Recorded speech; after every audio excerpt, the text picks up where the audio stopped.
Hello YouTube. Maybe a touchdown? Cool. Hello YouTube, welcome to my Zelda lore stream. Zelda timeline stream. I shouldn't say lore because it is lore, but it's most of the timeline. Anyways, I hope you're ready to learn about Zelda. Chat is currently an emote only, as you can tell. They'll be there for like another minute. But then they can talk again. Oh, I love the bee emotes.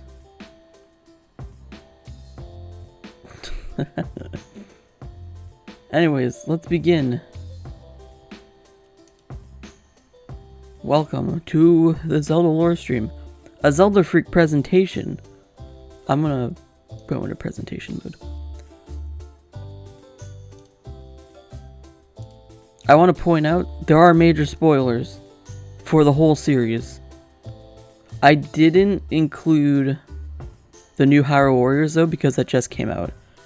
So I'm sure there's people who want to play it. So I'm not going to even bother for now. Anyways, here we go.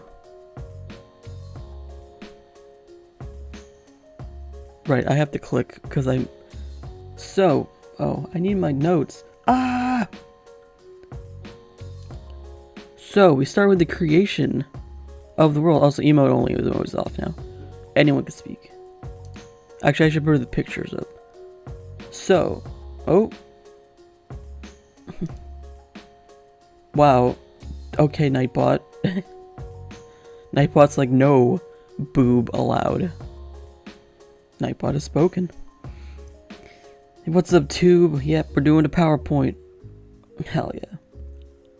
So, it starts with the creation of the world.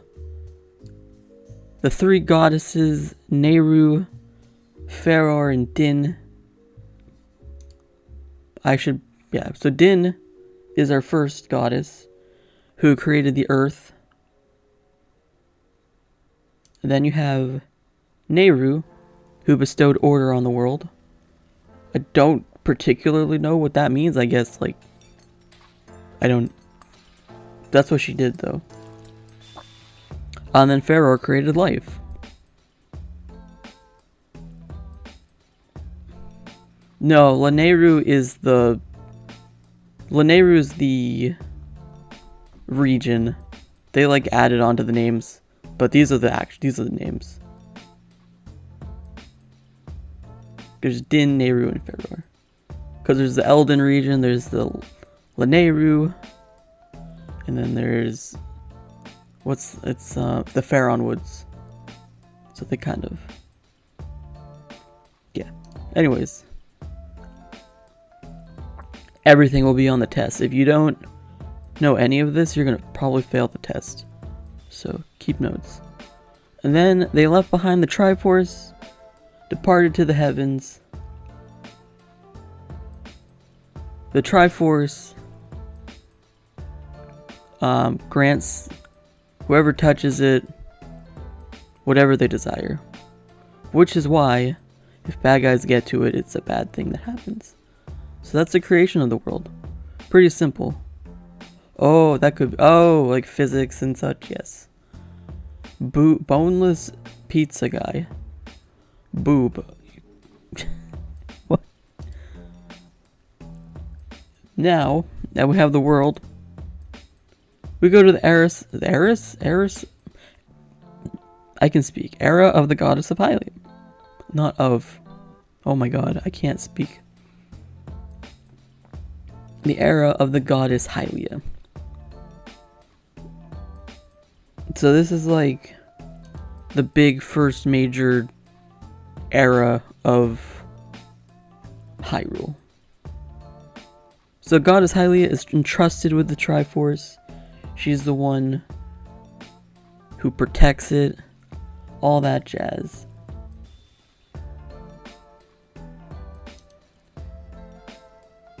The Demon King Demise aims to take it and make the world his own. Surprise, surprise. It's been a thing since the beginning. He raises an army to go against Hyrule.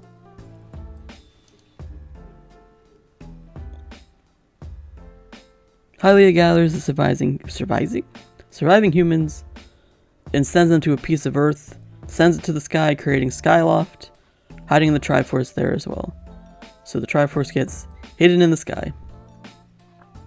That dude's hot. He's pretty hot. And the remaining land dwellers worked with Hylia to seal Demise. So you're gonna see my setup for these slides change. In the beginning, I was just typing everything, but then after I was like, this is gonna take forever. So I just like wrote like tiny things and I'm just gonna talk more. But I hadn't started doing that yet, but so my setup for the slides kind of changed. But anyways, since it won't hold forever, Hylia renounces her divinity and transfers her soul into the body of a mortal that will come of age when Demise returns again. Because Demise is powerful. And she creates a goddess sword in Fi, or Phi, I don't really know, it's either or, to aid her chosen hero, who would also come of age at the same time. You can probably make very easy guesses as to who's who from this information. And Fi would reveal herself. Fi lives in the goddess sword. It's Mario. It's Mario and Metroid. Fi, Fi, Fo, Fum. Groose. Revolving again. Everyone went off. Revolving again. Goddess. What's up, Kit? How's it going? Okay, that's the end of the era of the, well, yeah, all that. And then we get to the Sky era, which is the first game in the series, Skyward Sword. Maybe I should do like an actual history too. So Skyward Sword came out in 2011. Was the second Wii game technically. Twilight Princess was the first main series GameCube game. But, well, I guess it was, no, because then there was Four Swords Adventures as well. And Wind Waker. No, Wind Waker was GameCube. Never mind. Fuck Motion Plus. This was Motion Plus. Motion controls. I tried again to play Skyward Sword. The remote's way too heavy now. This is the series, the game no one can play. But the story was amazing. What's up, Elise? God, I'm so mad. Anyways, Skyward Sword. We start off on Skyloft, where Hylia is reborn as Zelda. Not Princess Zelda, just Zelda. No, there was no Kingdom of Hyrule yet. No princesses, no kings. They all lived in the sky. Tube, I imagine so. I haven't looked into it. I might look into it, but from my research, it's completely the same. There's like no way around the motion controls. So Hylia is reborn on Skyloft. We start the game during the 25th annual Wings ceremony, which is a day to celebrate the bird creatures. I forget their names. Whatever the fuck the birds are called. But they're giant birds that the people of Skyloft fly. It's mostly, so Skyloft has a Knights Academy, Loft Wings. Thank you, too. And Link starts off at the Knights Academy, and he's about to fly in the Skyloft thingy, and whoever wins the Skyloft ceremony becomes a knight. So there's only one new person who's knighted every year, which I guess is not very helpful, but you know, there's not a lot of people in Skyloft, There's like 30 people. Bruce is the real hero. We'll get to that. Anyways. Oh, I guess I clicked a little. Anyways, on the day of the 25th annual wing ceremony, Zelda is taken down to the surface during the night from a tornado that one of our villains, Girahim, creates. So I'm going to be talking in terms of order of stuff rather than when things are revealed. So this isn't how the game technically goes, but Girahim is attempting to revive Demise, basically. And he knows that Zelda has Hylia's soul. Girahim is Lady Gaga. Knighted in a private ceremony with Zelda, you're right. That does happen. So Zelda is then saved by Impa. This Impa is probably the most badass Impa of any Zelda, by the way. Hold on, let me find a picture of... No, why don't they show... This wiki shows old Impa. I don't want old decrepit Impa, I want cool Impa. Here she is. This is her trophy from model in Super Smash, but that's her. Badass Impa. She got a giant sword too. But she's pretty fucking cool. Anyways, continuing on. Why did it scroll me down this far? Anyways, where were we?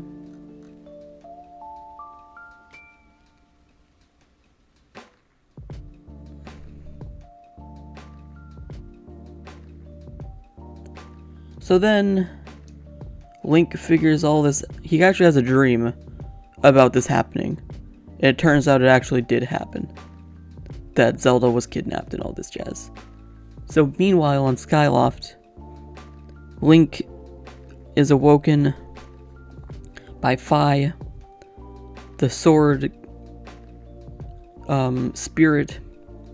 She leads Link to the goddess sword, and he draws a sword, and it's revealed he's Hyrule's, or Hylia's chosen hero.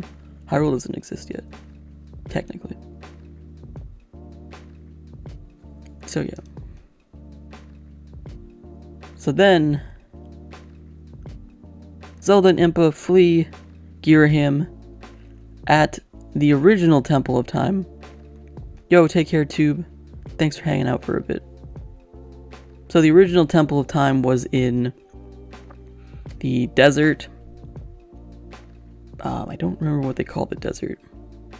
It's not Gerudo Desert, because Gerudos don't exist yet. So it's whatever the desert's called. Oh, they named it something specific. I forget. I don't remember. So they flee from Girahim by going through the Gate of Time and destroying it behind them. So Zelda travels back in time. I think it's like 100 years or something like that. And then Girahim obviously can no longer follow. Oh, that's... See, I should have like kept notes of what thingy came up next. Anyways, I'm not there that. I can have a pointer?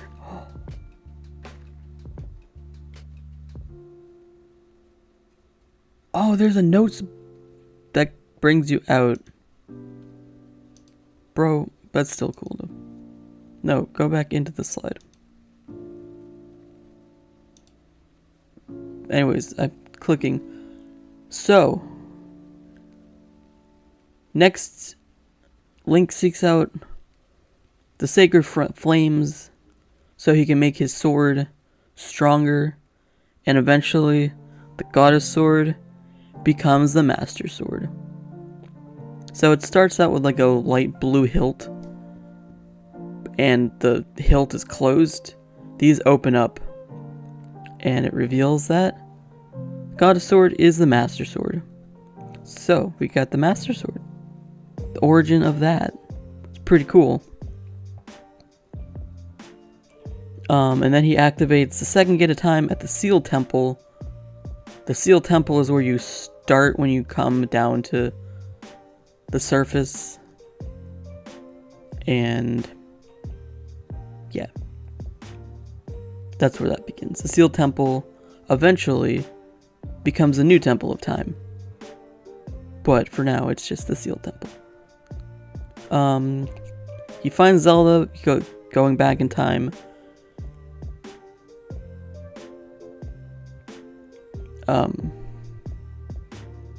He goes back to the era of Hylia, when Demise has just been sealed the first time.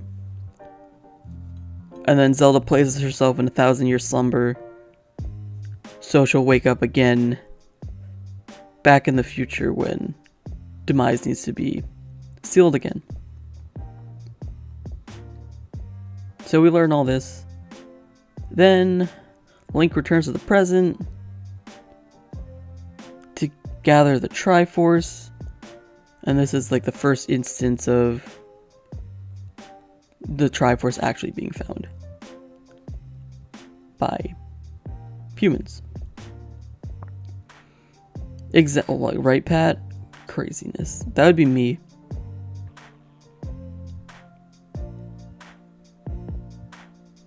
Anyways, Zelda wakes up. She's then kidnapped again by Girahim.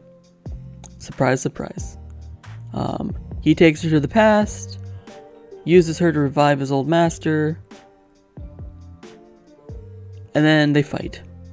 So Demise ends up being released in the past, which is kind of dumb, because if Demise dies in the past, he's not going to exist in the future anymore.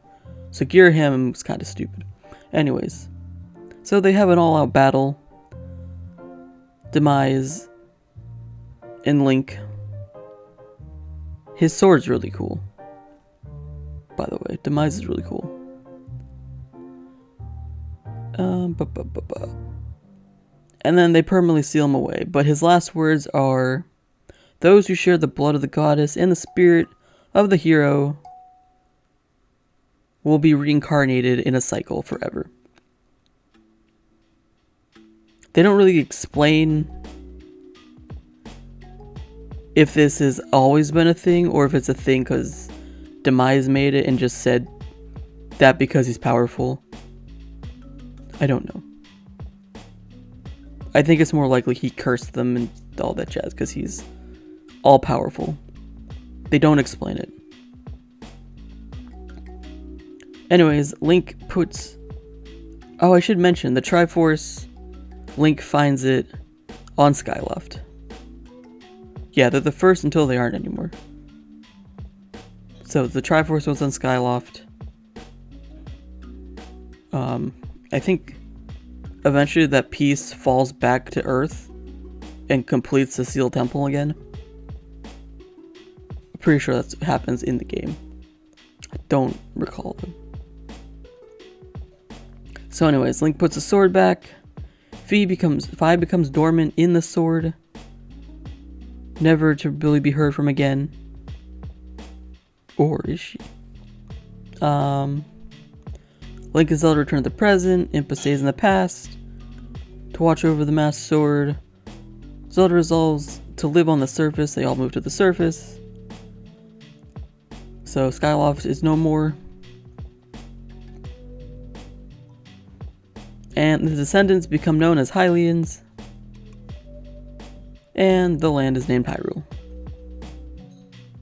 There you have it. That's Skyward Sword. There's a lot of info in that game, as you can tell. The next few games I don't think are as bad. No, they're not nearly as long. But yeah, that's the end of the era of Hylia. We have the start of the era of Chaos. So the era of Chaos takes place before Minish Cap. Yeah, Fritz, exactly. It's basically this happens because of this. So the Era of Chaos, the Interloper War. Well, hold on. Give me 1 sec. You can't believe there's already time travel. Yep, time travel is big in Legend of Zelda.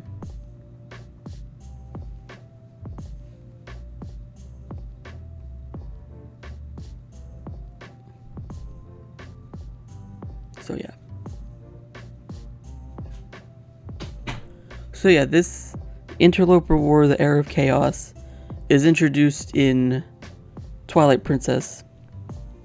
This is talked about then. When they first talked about it, I had no idea what the fuck was happening, because it's just this weird cutscene of Dark Links. They could have easily have made it more easier to understand, but they didn't. So basically, evil people wanted the Triforce. This becomes the Era of Chaos. They're known as the Interlopers, who seek dominion over the Sacred Realm, where the Triforce is currently hidden. So then the goddess sends the spirits of light. That might have been what Tube was thinking of, because there is a spirit of light called Lanayru. There's Lanayru, Eldin, and Pharaon. There's a fourth one. I forget his name. This might sell me. Actually. Ordana, that's it. It's Ordana, Pharaon, Eldin, and Lanayru. Light spirits. So these are different than the goddesses that created Hyrule in the world. These were sent by Hylia for protecting the Triforce. So the spirits of light banish the interlopers to the Twilight Realm.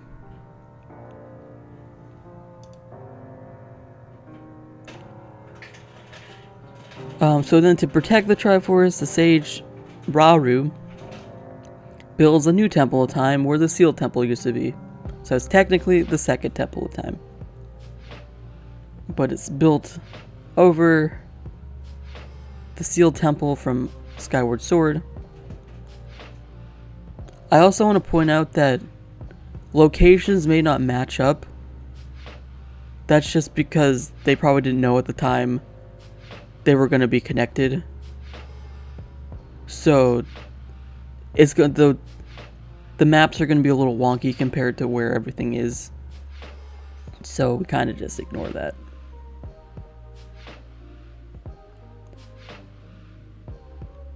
And this also goes around the pedestal holding the Master Sword, because that part of the Sky Temple, or the Skyloft, is now on Earth.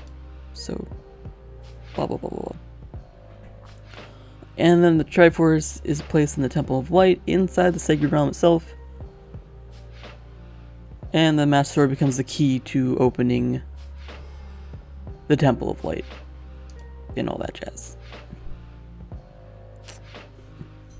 Here. But the Master Sword is also behind the Door of Time, so everything is protected, kind of. And then we have the Era of Prosperity. This is right before...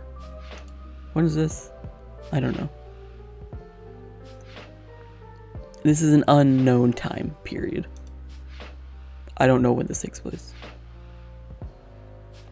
But anyways, Zelda's descendants established the Kingdom of Hyrule and its royal family. Hyrule Castle is built at the center of Hyrule near the Temple of Time.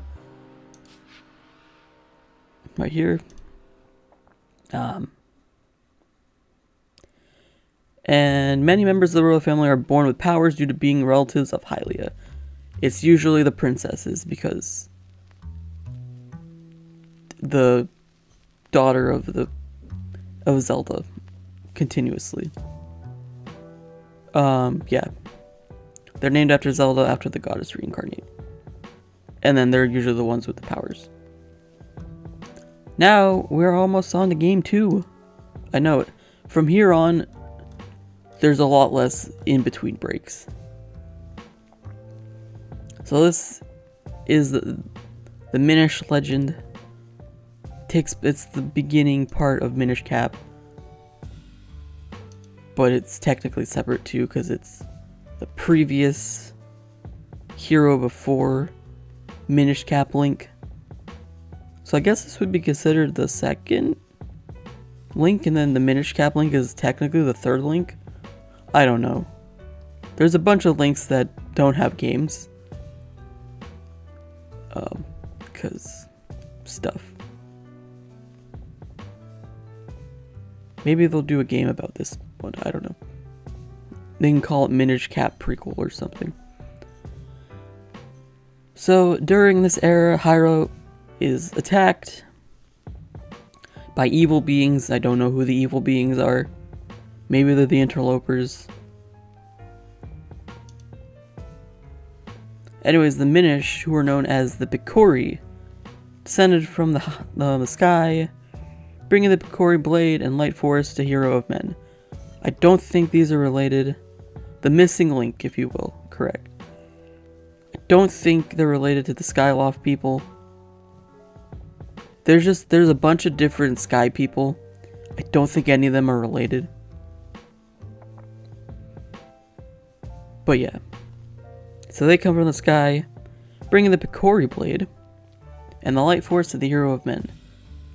The Picori Blade is not the Master Sword, it's a different blade. I'll get to that, but just want to point that out. And then the hero seals the evil beings. And is locked in a bound chest, and the Picori Blade is a key. Again, making the sword a key. All the swords in Zelda are keyblades. I guess they're connected to Kingdom Hearts. And then it's commemorated during the Picori Festival. It's held once a year. I'm making a Kingdom Hearts joke. Because they're keyblades. The swords in this are blades that are keys. Sora has a wide range. What the fuck? The site says during the festival, the champion of sword fighting tournament would earn the right to touch the blade. You can only touch the blade. Only touch, nothing else. And then we move on to Minish Cap,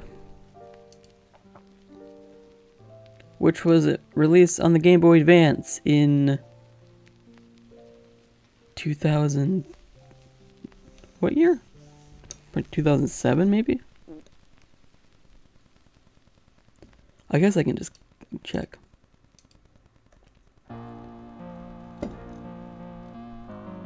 $2005.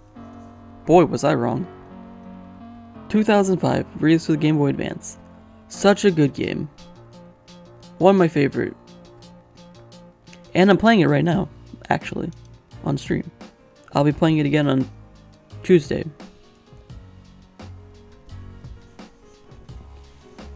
But yeah, one of my favorite Zeldas. So we start out at the Picori Festival. It is very underrated, it does slap. As you could know if you watched my first 2 streams of Minish Cap, Zelda goes to Link's house and they go to the festival together because Link has a sword to bring. But then things go wrong and Vaati shows up and causes all hell. Vaati is like the second most used Zelda villain. It's Vaati and Ganon usually. Yo, Light, welcome to the world of the living. Hope you're doing good. So during the award ceremony, Vaati participated in the tournament. He won. Turns out he's evil.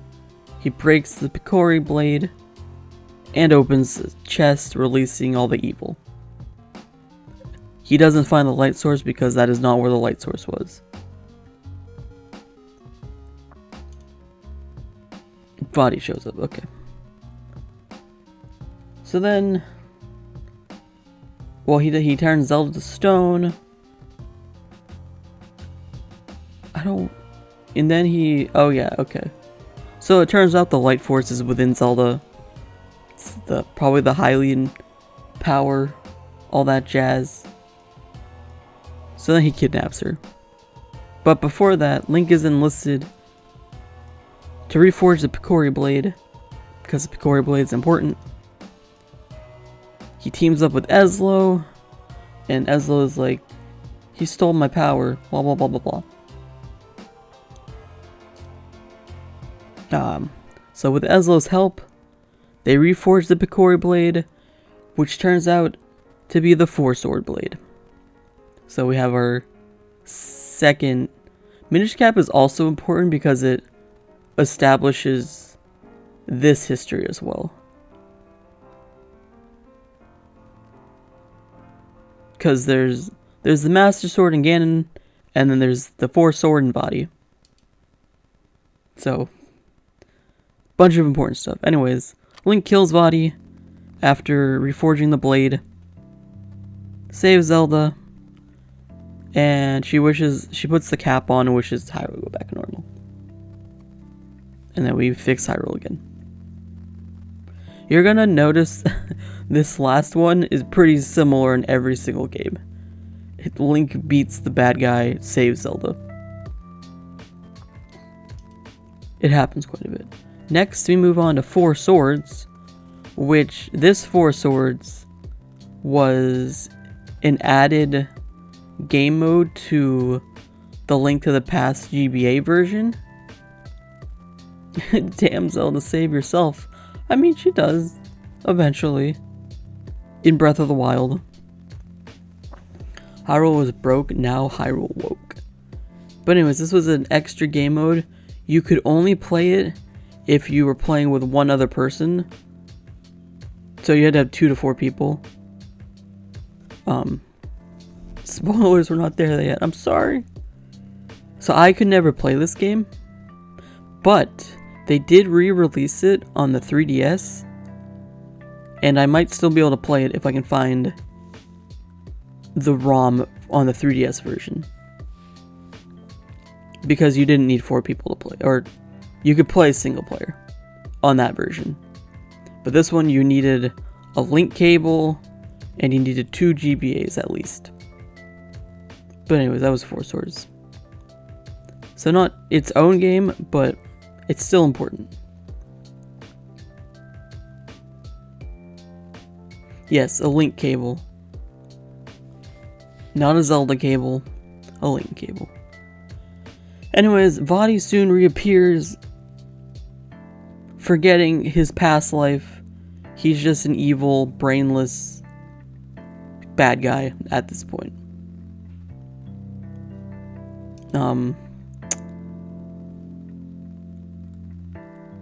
He declares himself the Wind Mage and claims the Palace of the Winds, and he kidnaps all the young maidens who are basically the protectors of the Triforce. I think. I don't know, I haven't played it. So then a hero appears carrying the Four Sword, which was the Picori Blade, now the Four Sword. He sealed the demon inside the sword, which was then enshrined in the Four Sword Sanctuary. So this is the intro, and then they have another intro. I'm telling you, I don't know. I guess this is like is this? Hold on. I gotta change the music. It's like, this isn't Zelda. Eventually I'm gonna probably run out of Zelda music, so... But...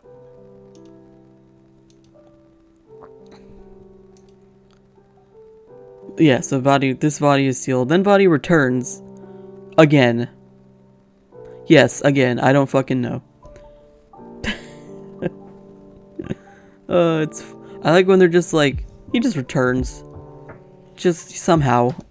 He breaks free, we don't know. So he breaks free, kidnaps Princess Zelda, taking her to the Palace of Winds. This is generations later, by the way. So from here to here, this is like hundreds of years. So Link witnesses this, and he draws the 4 swords, and then he splits into 4 Links, because the 4 sword splits you in 4. And that's when we get the 4, we get purple, red, blue, and green Link. So he gathers the 3 keys to Vadi's palace. You're Red Link? Hell yeah. I guess. I'll be Purple Link. Hi, Red Link. I'm Dad. Then this Link defeats and reseals Vadi. I told you. Very similar end. Saving Princess Zelda. Then the swords return again. Link regains its original form. We move on to the era of the Hero of Time.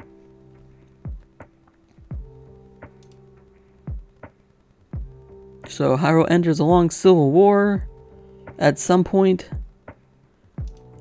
During the war, a Hylian woman runs to the Kokiri forest, trusts her baby boy Link to the Deku Tree. More like Hero of Rhyme, that's right, the Hero of Rhyme. I don't need no sword or shield, I'm gonna be just fine. The boy is raised as a Kokiri, I keep saying Corkery, Cork. And then the war ends and Hyrule is unified again. And then Ocarina of Time. Probably the most known iconic game, I would think, of Zelda. It's a lot of people's favorites.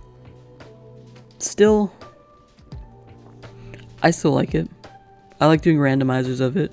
Speaking of randomizers, exclamation point 750 if you want to know what I'm doing if I hit 750 followers. We're 6 away. Also, I didn't thank Slapper followed me. So thank you to Slapper for getting us 1 closer. And also, this will be a separate thing. I'm going to actually beat the randomizer this time. So you're probably going to see Ocarina of Time twice this year. Because I like Zelda. Anyways, starts out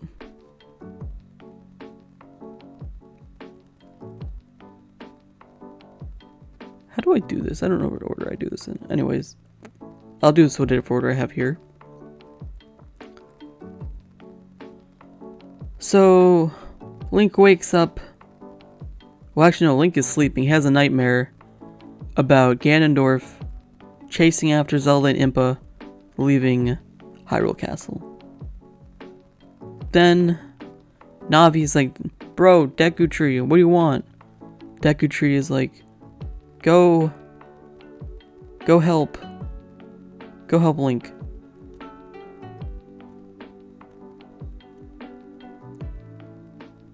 Go help. You know, I'm gonna do this order is more important. So Ganondorf, we know he's evil. He openly swears fealty to the king, but he actually wants the Triforce. So he curses the Great Deku Tree, trying to get the emerald. He fails, but the tree still ends up dying after Link is successful. A fucking 12-year-old, no, 8-year-old, 12-year-old. How old is he? 10. I think he's 10. Because then 7 years later, he's 17. So a fucking 10-year-old is more successful than an evil king. So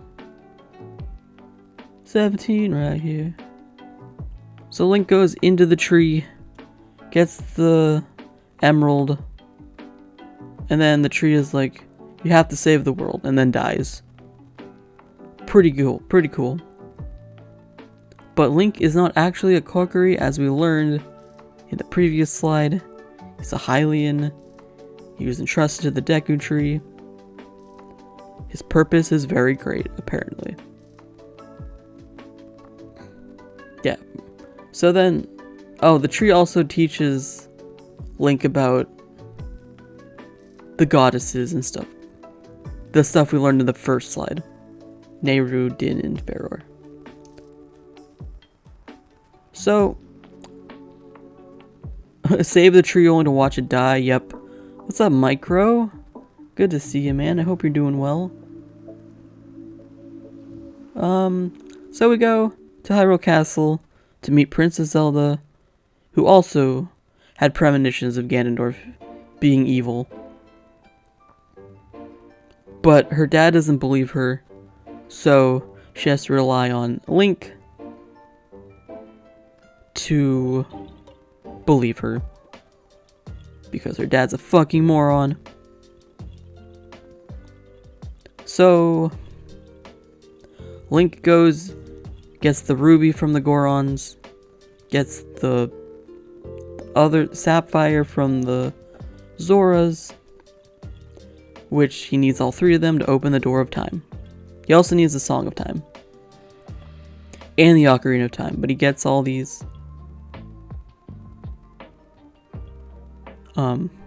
He goes back. Zelda and Impa are fleeing, Ganondorf chasing them. We go to the Temple of Time to open the sealed door.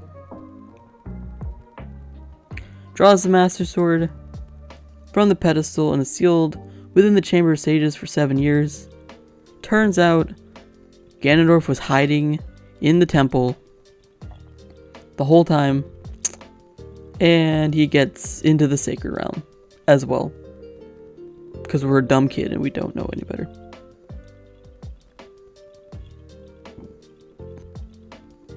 So we were winking as the hero of time 7 years later in the Sacred Realm, in the Temple of Light, which is the last safe place in the Sacred Realm after that, because Ganondorf made everything evil.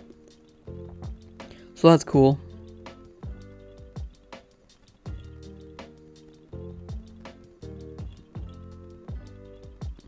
But when Ganondorf tried, Triforce split into 3, and Ganondorf only got the Triforce of Power. Link gains Courage, Princess has a Triforce of Wisdom. I'm not being good at my slides. Okay, Chamber of Sages, that's where we are now. Medallions at Sages, so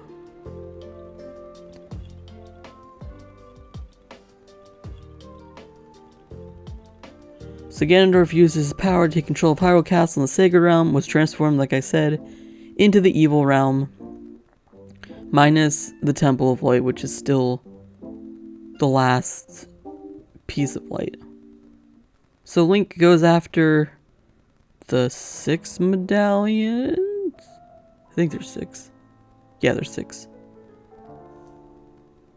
Because those are needed to get into the castle. Basically, the medallions are the spirits of... Oh! Micro! Thank you for the 4-month resub. Welcome back. Appreciate it. Thank you so much. Hell yeah. Basically, it's the power of the sages.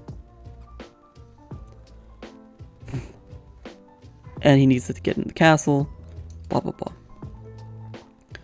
So then, we fight Ganondorf. The sages, Link and Zelda, seal Ganondorf in the evil realm. And Ganondorf is like, blah, blah, blah. I'll destroy your descendants too. Because Demise made it so. But then Ganondorf also confirms it. Because he just can't let it go. So, fight, defeat Ganondorf, save Zelda again. Then, unfortunately, Link has to go to his old time, which is very sad. There's actually someone made, or they're doing a series about Link after Majora's Mask, It starts at the end of Ocarina of Time when Link goes back, goes into his Majora's Mask thing, then he comes back.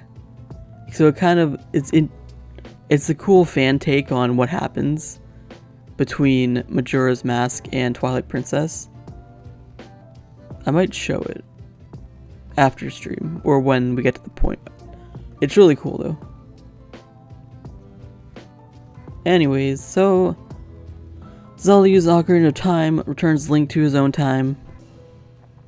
Link puts the sword back, closes the door of time, and for some reason Navi is like, bye bitch. I don't know. Maybe because she finished her task? They don't really explain why she leaves. She just flies away. Anyways, that's the end of Ocarina of Time. Then we get to the timeline split. So the timeline split. You have 3 timelines. You have the child timeline, which continues from when Link goes back in time. And this continues to Majora's Mask. And to the child timeline. And then you got the adult timeline, which is the timeline Link left, where that Zelda still exists, and that world still exists, except there's no Link. So the hero time has just disappeared from the world.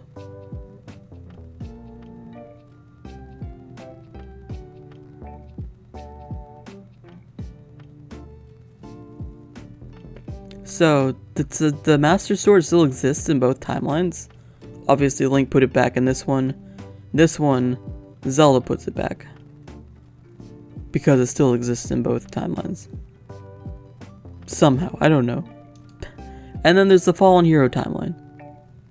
That's the timeline if you die. So I imagine it's like anytime you die fighting Ganondorf, this is created. It's kind of an interesting idea.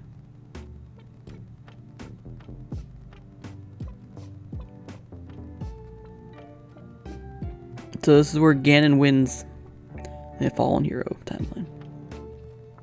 Also, the adult timeline then proceeds to Wind Waker. Fallen Hero, I don't remember where that starts. I think it's Link to the Past. So this leads to Link to the Past. So yeah, we have the timeline split. Beyond that, it's really not that confusing. Each timeline is pretty straightforward. There's just 3 of them. So if you've ever been confused, fear no more. I will make you not confused. So I actually am going to start with a child timeline because it's kind of the direct sequel to OOT with Majora's Mask. So we're going to start with a child timeline. This timeline I'm looking at starts with Fallen Hero. We're going to start with the child timeline. So this is Link putting the Master Sword back and continuing on with his life as a child. Oh, I should point out before I continue, Link then goes to warn the royal family of Ganondorf, this time averting his rise to power. In this timeline. Then Link leaves Hyrule to search for Navi, leading to Majora's Mask.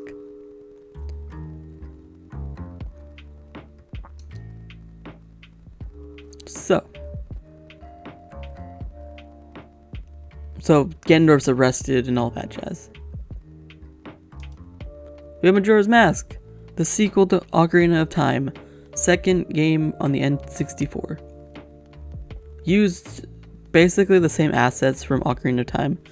I think it came out like 2 years after Ocarina of Time. This is also my favorite Zelda, because it's just incredible. Before I continue, I'm going to take a sip of my water, because a lot of talking.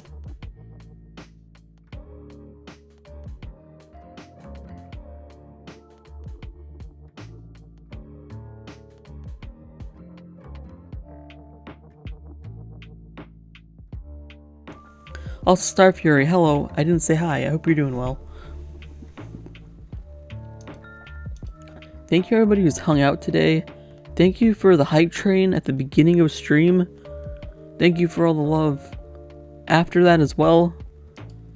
This has been a dope stream. You guys have been great. And I'm glad you all are like wanting to learn from me. I hope you've learned some stuff. I hope you're enjoying the timeline stream. So anyways, Link goes searching for Navi. Yo, Twig, what's up? Just lurking and learning? Hell yeah, enjoy that lurk. Glad you're learning some things. I love this series. Oh, hype train cooldown. Thanks for letting me know, Twitch. Okay, so we search for Navi. Link becomes lost in a mysterious forest. He's probably in the Lost Woods somewhere, or it's a different forest. I don't know. But he's looking for Navi. But then he encounters Skull Kid. At this point, Skull Kid already has Majora's Mask. Skull Kid steals our horse, cause he's an asshole, I guess. And then Link chases him into the parallel world of Termina. What the fuck? Is that song? What? That timing? Song of Healing is literally... Okay, I appreciate the timing. Also, you can't see my... Where's Spotify? There you go. That was perfect. Song of Healing is literally the song of Majora's Mask. Also, fun fact, Song of Healing is just Saria's song backwards. Instead of do-do-do, it's do-do-do. Wait, no. The other way. Yeah. Timing is immaculate. Anyways. So we go to Termina, the parallel world. Termina is interesting because it's like, it's an actual place. Okay, so Anuma has come out and said that it's just a dream world. I don't agree. Fuck that. I think it's real. And that's the beauty of being a fan. You can just decide that it's real if you want. So, to me, it's a real world. It's a parallel world. It exists. I'm gonna let it exist. So, Skull Kid, who is currently being corrupted by the mask he's wearing, is trying to destroy Termina. He trying to bring the moon down. The moon is right there. It's not the actual moon, by the way. It's just a creepy moon he created. I think. Oh yeah, it was Skull Kid's dream world. Well, I think it's more like Link's Awakening where Link is there, but it's the Windfish's dream. It's silly. I'm not a big fan of that plot idea. Termina's real. Anyways. So, Link has 3 days to save the moon from collapsing. But, before he left, Zelda once again taught Link's Song of Time on the Ocarina of Time. So, he's able to return the first day if he plays the Song of Time. Because the song is just that powerful. The song also has the power to slow time down and also move Link into the future. So it has 3 uses. So, oh, I just went straight for that. Okay. Anyways, he goes to the 4 regions of Termina using transforming masks to free the giants. He fights evil monsters and takes their masks. On the final day, the giants show up after Link plays the song that he has to play. And then we beat Majora and save Termina. Again, we save something. Then Link continues to search for Navi. At this point, he has befriended Skull Kid because Skull Kid was just being used. Skull Kid's not the bad guy, Majora is. But then he is never seen again alive, which is very depressing. This poor Link, the hero of time, just dies alone. Upon his death, he becomes a hero spirit, which is the Stalfos and Twilight Princess who teaches you different sword techniques. So he becomes a Stalfos. They don't really explain why he has the armor and stuff he has, but it's confirmed that that is the hero of time. So that's so sad. Oh, there we go. Link disappears, never to be found again. Then we move on to the failed execution of Ganondorf. So this takes place a little bit after Ocarina of Time, a few years, where the sages are supposed to be putting Ganondorf to death. But they fail. And Ganondorf kills one of them, so that's cool. I don't remember which one.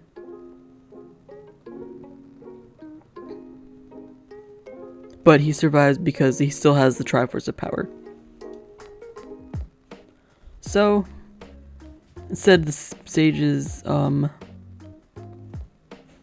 use the Mirror of Twilight and banish Ganondorf to the Twilight Realm, which is where the Twilight live, which are descendants of the Interlopers, which we discussed a long time ago, who tried to take the Triforce for themselves. So that's the Interlopers, yeah. So, this Ganondorf is resilient. So the Twilight Princess Ganondorf is the same one for Ocarina of Time, except he hasn't.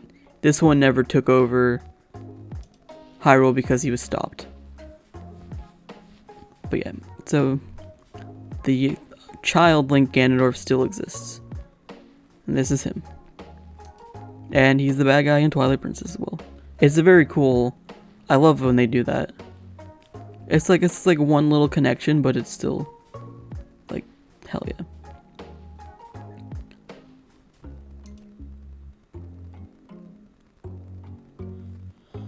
Okay, so now we have Twilight Princess, which was such a cool game. It is very unique. It's really unique. It's the only kind of game of its kind, I think. It's very dark. It also came out on the GameCube and the Nintendo Wii. And the Nintendo Wii, they reversed. It was like a mirror map. The Nintendo GameCube is a canon way the map should look, by the way. And this is, when they did the HD remake, it was based on this one. So that's pretty cool. So the Wii U HD remake was based on this map. Anyways, this came out in 2006, I believe. I think it was 2006. Such a good game. It was the first Zelda I knew stuff about before it was even released. Like, I was following all the news and stuff. God, such a good game. Anyways, we now move on to Twilight Princess. We're introduced to Zant, which is technically the secondary villain of the game. But, so Ganondorf is put into the Twilight Realm, and then he appears before Zant, who is, at this point, just a servant of the Twilight royal family. But Ganon gives him powers. Then he usurps Midna, who is the Twilight Princess. Haha, I said the thing. Haha.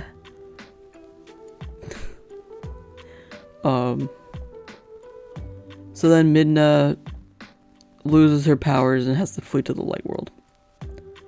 Then Zant invades Hyrule with his shadow beasts. They invade the castle, steal the light of the spirits of light, bringing Twilight to Hyrule itself. And Princess Zelda is also in trouble. Again. Anyways, Link's story begins in Ordon Village in the Faron Woods. My spirits, no!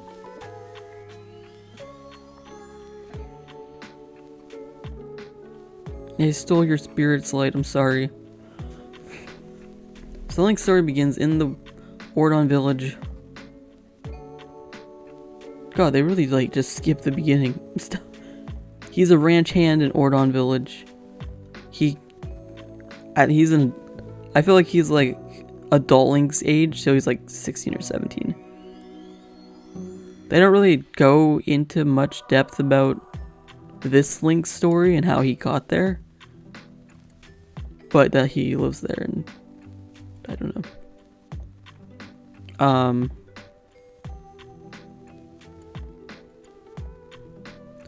So Link actually offers to go to Hyrule Castle. He's supposed to deliver a sword to the king, I believe. But Ilia is like the girl you're in love with. She's like, no, you hurt the horse. Then we find out that the horse got hurt because we were saving the dumb kids. So then she's like, okay, you can go. And then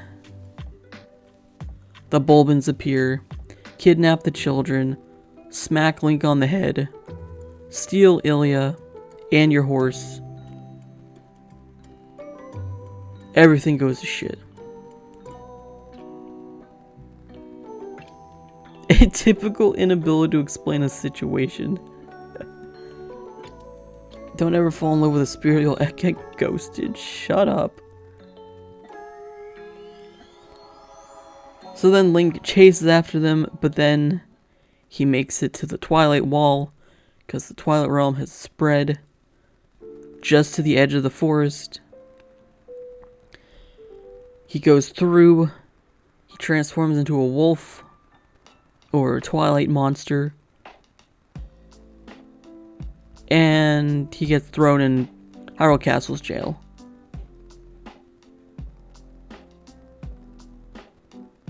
The reason he transforms into a wolf is because he has the Triforce of Courage. That's important.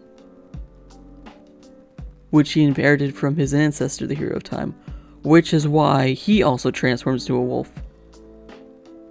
So you don't turn into like an evil monster, you turn into a majestic creature because you have the... I imagine that's why. But then... So Midna meets up with us. She's like, I need your help. You need my help. Let's help each other. He's a werewolf. He's...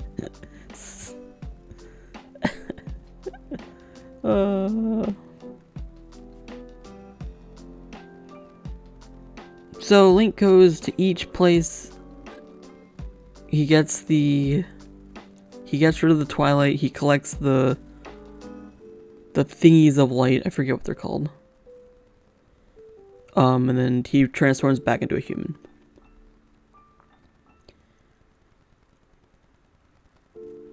And they also gather the fuse. Oh wait, no, that's later. Yeah, they gather the fuse shadows, which Midna needs to defeat Zant, which is the dark powers of the interlopers. But they're being used for good now. Interesting turn of events. The Jiggies of Light. And also during their quest, the hero spirit, aka the Hero of Time, Vessels of Light. Thank you. Yes, you collect the Vessel of Light in each place. You save the spirits of light, and everything is fine in the end. But yeah, Hero Spirit, Hero of Time, gives you sword training during your quest.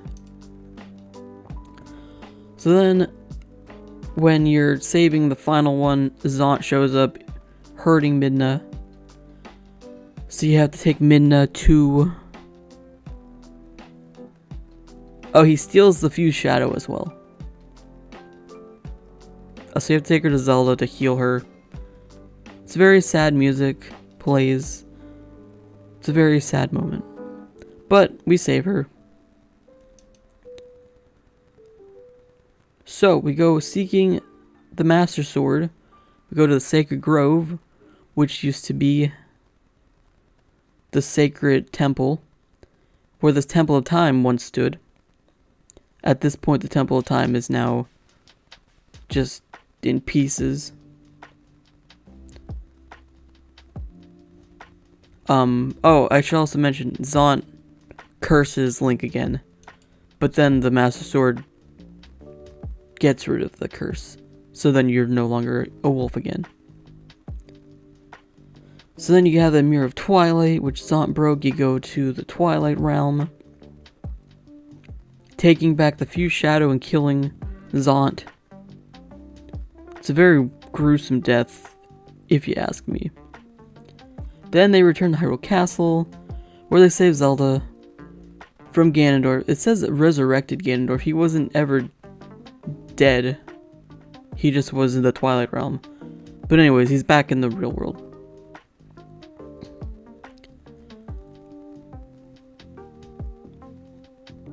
So then Link fights Ganon. He actually fights Ganon first. You fight him as the pig monster, and then you fight Ganondorf. I like how they flip it. But then you kill Ganondorf by stabbing him in the same spot he was stabbed before. So it's great. And then he dies standing up. So that's interesting. So yeah, we defeat Ganondorf again, saving Zelda. Me, P standing up, Ganon dies standing up. But they get pretty dark pastry, man. What's up, Tyrant? You're looking for a GameCube copy of Twilight Princess? Good luck with that. I have a GameCube version. I'm never giving it away, but I do have one. And then, with his last breath, he also was like, someone will return. I will return, or whatever. He says this in like every timeline. He just won't go away. So finally, the Ocarina of Time Ganondorf is dead. Or is he? All I can find is the Wii one. Yeah, the Wii one is... I can't play it because it's backwards. It just hurts my brain. Anyways, Midna returns to the Twilight Realm after being put into her real form. She's hot, by the way. But then, as she's going in, her tear shatters the Mirror of Twilight. That's metal as fuck. She breaks the mirror with a tear. But this severs the link between the Twilight Realm and the regular world. Thank you for reminding me of another fictional character I love.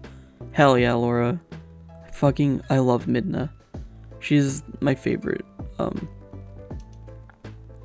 partner. But then that's the end of Twilight Princess. Next is Four Swords Adventures for the GameCube. This is like I feel like most people know about this game. It's such a good game. I haven't played it in a long time, but I still have it. I love this game. So Four Swords Adventures. Instead of fighting Body in this one, oh no, you fight both. Spoilers, you fight Body and Ganon. So This is like the combination of like both worlds of Zelda. Got to the clouds level, could not get past it. I think I have beat this game. I don't remember though. It's been years. So anyways, Hyrule reconciles with the Gerudo tribe. But then a new Ganondorf is born because fuck everything.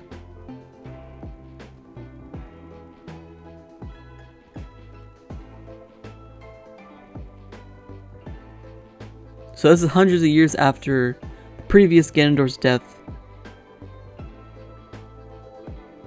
So this new one was born, reincarnated the King of Darkness that was defeated by the hero chosen by the gods, which is Twilight Princess Link, is the hero chosen by the gods. And he violates their taboo on the ancient pyramid.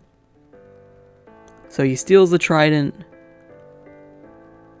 Where does he steal? He steals a trident from the pyramid, and then the dark mirror from the Temple of Darkness, because he just wants power again. This was cutting edge at the time.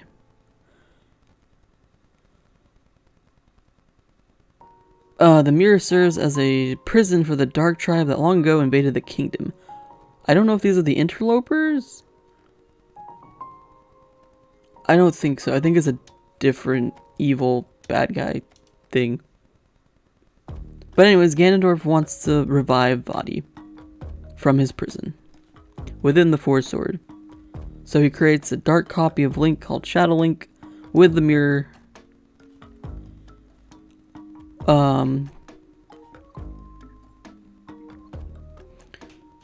Dark clouds start covering the land. Zelda's uneasy. She gathers the maidens to renew the seal upon Vaati, but at that moment, Shadow Link appears, scatters the maidens with his power. And so Link is there for the rescue, takes out the sword, unsealing Vaati in the process. Because Link doesn't know. So he draws the sword and splits into four once again. This is a different Link than the first Four Sword Link, because this is hundreds and hundreds of years later. Tyrant, I actually have the comics. I got them for Christmas. I haven't read them yet, but I do plan to. But they look interesting. There's Ocarina of Time, Majora's Mask, Four Swords. I don't remember the other two. So anyways, Link draws a sword, splits into four, just in the ancient times. This releases Vaati. Oh, well, spoilers. And he causes chaos. Well, really, this game is really not important, story-wise. To be honest. Except the new Ganondorf is now alive and sealed. But Vaati is destroyed. Vaati no longer exists. That we know of at this point.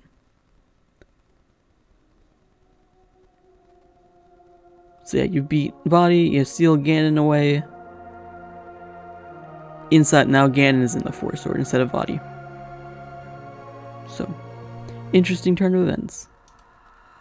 And that is the end of the child timeline. There's really... I forgot how, little there is in the child timeline. There's Majora's Mask, Twilight Princess in this game. So currently Ganon still exists in the child timeline. It's a new Ganon.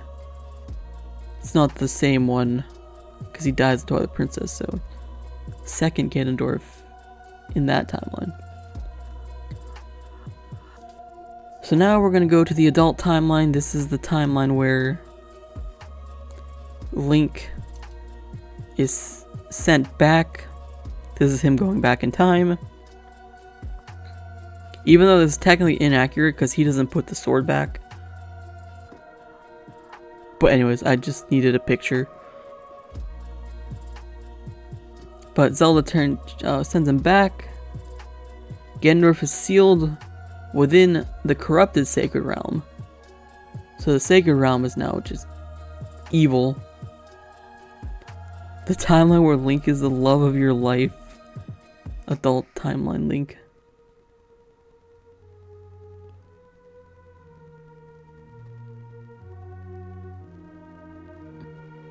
Yeah, that'd be cool if they like did another one after Four Swords Adventures.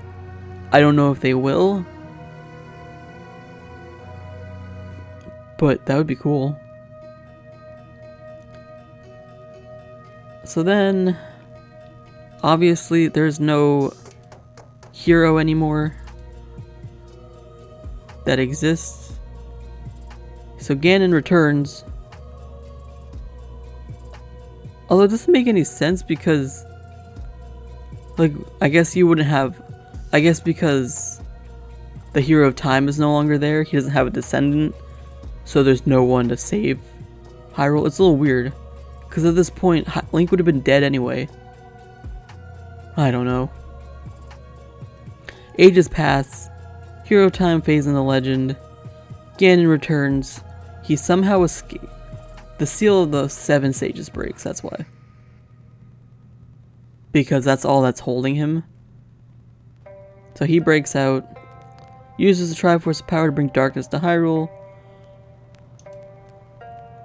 The hero does not return, so the gods flood Hyrule. They're just like, fuck this. So they told everyone to go to the mountaintops, which eventually become the islands. 5 Swords Adventures. Oh my god.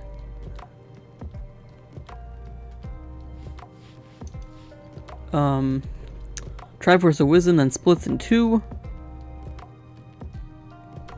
One part remains with the king beneath the waves, the other one goes to his daughter, the princess, who then goes to the new world and then she passes it on.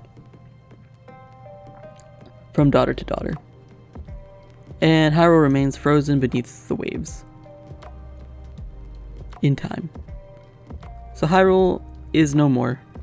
It is under the ocean. We go to Wind Waker. Which is, for some reason I always thought it was 100 years later. It's hundreds of years later. So this could be like very far in the future. But we go to Wind Waker, which is a very different art style compared to the other games. I love this game. I know some people don't like this game, but I love this game. At the time, it was so hated because people didn't like the art style, which was stupid. But anyways. Laura. Why did this is how I started? I skipped past everything. So Ganondorf escapes to the surface world, seeking to regain the Triforce of Wisdom. He has his bird creature.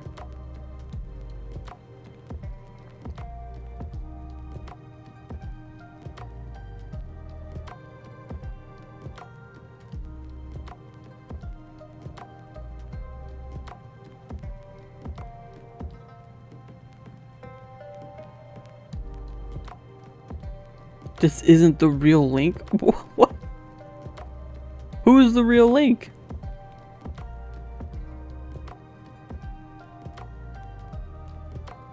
Laura, don't fight my cousin. I know you're not fighting. Okay. Blah blah blah blah. So Link lives on an island called Outset Island. He has a sister in this, which is cool. I think this is the only Link that has a sibling. I'm pretty sure. Errol is adorable. And they live with their grandmother. Hoi! Well, I'm gonna play it on stream, so maybe then people will appreciate it. Oh, why am I listening to Avatar? This isn't Zelda.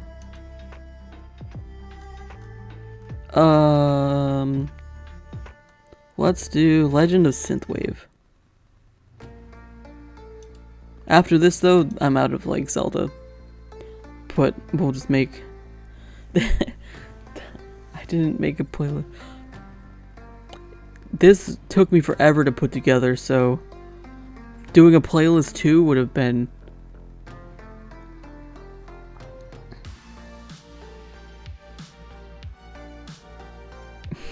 Dan's game. Dan's fucking game. Anyways, you live with your grandmother on a cute little island.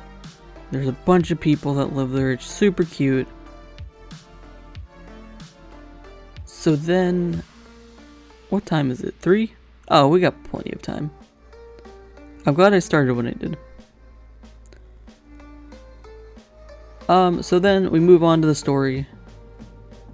The Helm Rock King, which is the big bird, kidnaps Errol because Ganon's like, look for people with long ears.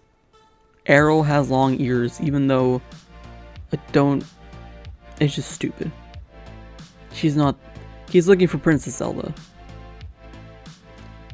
So she's kidnapped. Link is a resident of Outset Island. He is not related to the Hero of Time because the Hero of Time went back in time. There is no Hero of Time in this timeline anymore. So he goes to rescue her, and he's guided by the King of Red Lions, which is a boat sent forth by the gods. We'll get into who that is in a second. I appreciate you guys. Thanks for watching. So we go to where she's. So first we go to where Errol is. We go with the pirates who were also there at the same time.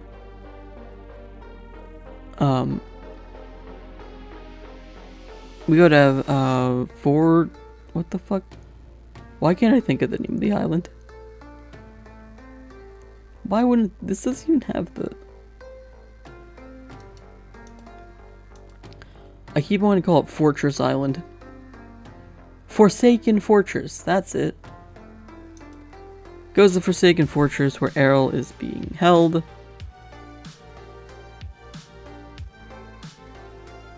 He gets to the top, but the bird chucks him. Oh no, he gets to where she's being held, the bird grabs him, brings him in front of Ganon, then chucks him. So this Ganondorf is also the same Ganondorf Ocarina of Time, except from the adult timeline. So this is the one that was, you beat him, he's sealed away, then he escapes, and now he's back. Voldemort's back. So now we have to prove we're a hero by gathering the Goddess Pearls and completing the Goddess Trial at the big tower. And then once you complete the Goddess's Trial, you ring the bell, the way to Hyrule opens. So Link goes down to frozen Hyrule. Oh yeah, there's the... I guess I should mention the Koroks. Oh, I should mention the Rito too. So the Rito are descendants of Zoras because the ocean's huge. So being a Zora is not really useful anymore. Flying is a lot faster. So they somehow evolve. They don't explain really. And Koroks are the Kokiri, but they change into little wood children that can also fly. And the Deku tree that you see on the island is the little baby one in Ocarina of Time. So the baby tree becomes adult tree hundreds of years later. So yeah, more connections, cool little things. I like that stuff. So then Link goes to Hyrule, that's frozen under the waves, and he gets the Master Sword. from the pedestal within Hyrule Castle, which is weird because in Ocarina of Time, the sword's in the Temple of Time, so I don't know why it's in the castle. Again, locations don't always match up. So either they may have moved it, it is hundreds of years later, so the Temple of Time could have been like destroyed or something, I don't know. And the one that dies becomes the haunted forest. Pastry. So yeah, we get the Master Sword.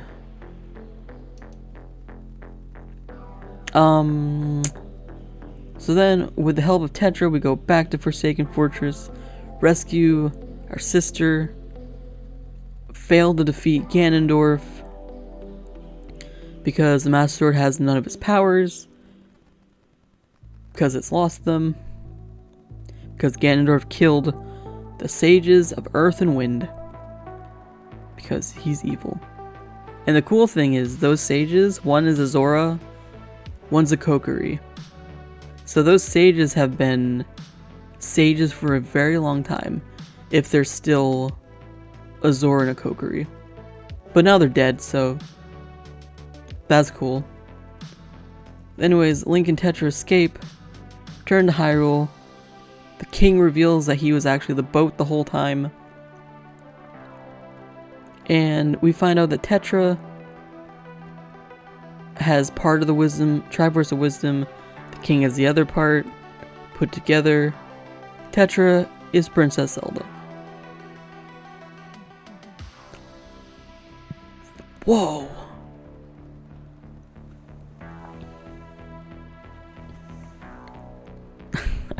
I love the shocked faces, just...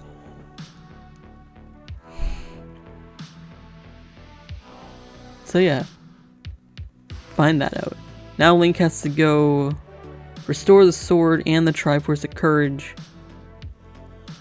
We start with the sword, we go to the Temple of Wind and the Temple of Earth.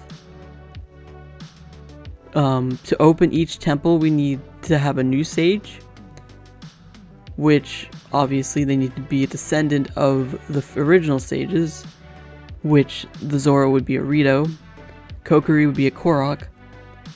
So Makar goes, we find Makar, bring him to the Temple of Earth, no, Temple of Wind. Rito or Medley, the Rito. Medley, I love Medley, she's so cute. She goes to the Temple of Earth. We go through the temples, beat the monster, and they become the sages. And we restore the sword. So then, we have to go on a wonderful quest, the best quest in the game. No, they made it better in the Wii U version. You have to complete the Triforce of Courage. On the GameCube version, it was so incredibly hard, because you had to... First you had to find the map of the location, then you had to go to the next place where the Triforce of Courage was. They made it a lot easier in the new one, where you don't need as many. It was such a pain. They've vastly improved it.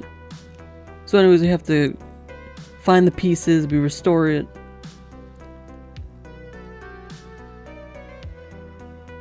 And then it reopens the way to Hyrule. We go to Hyrule again. We battle against Ganondorf. First we have to climb his tower. We fight Puppet Ganon. And then we fight Ganondorf.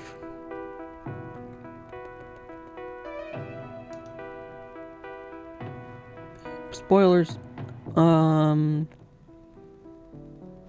So when we're on top of the tower, the Triforce is united.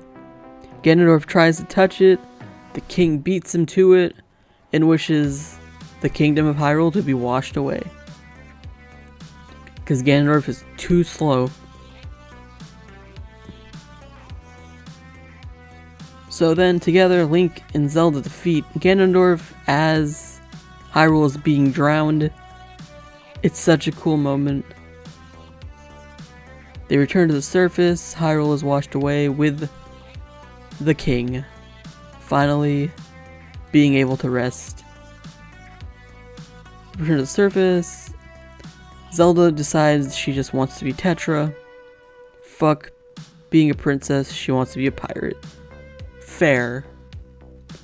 And then Link, Tetra, and the pirates set sail in search of a new world.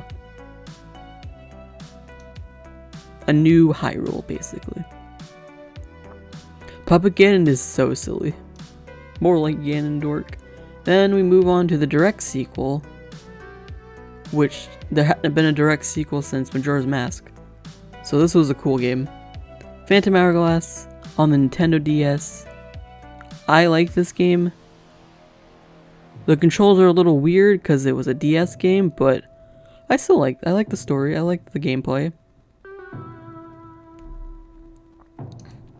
So we have Phantom Hourglass. While Link and Tetra, they're looking for the new world, they end up in the world of the Ocean King, which is a different ocean than the Wind Waker ocean. You love both of them, they're so good. It's very nostalgic, same. This and Spirit Tracks are very nostalgic.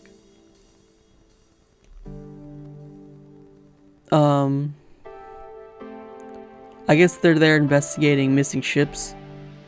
Tetra goes on the ghost ship because she likes scary ships, and she gets taken away. That's the plot. So Tetra disappears, Link falls into the ocean, trying to grab her hand, ends up on an island where he meets a fairy named Ciela, and her so-called grandfather Oshus. So Link teams up with Ciela and a boat captain named Linebeck. I fucking love Linebeck.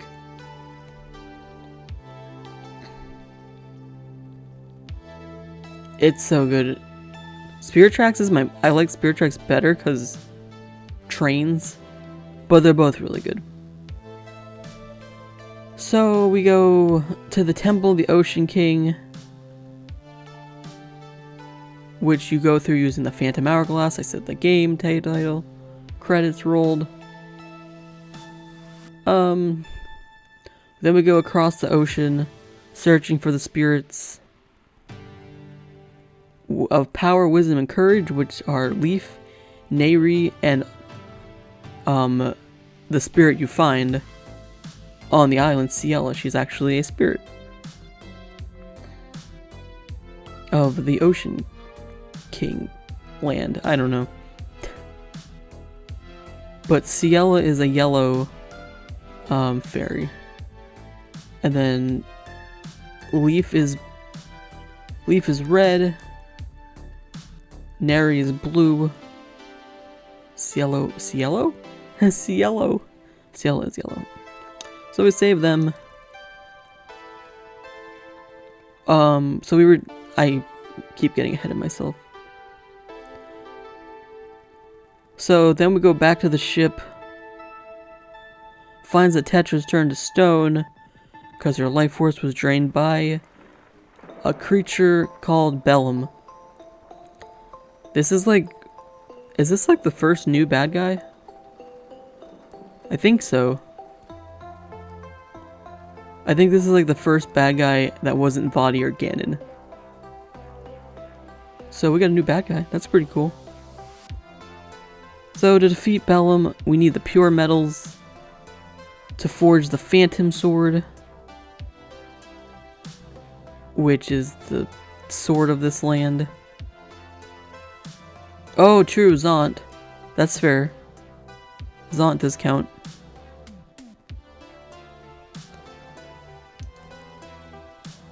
Then Oshus reveals himself to be the Ocean King.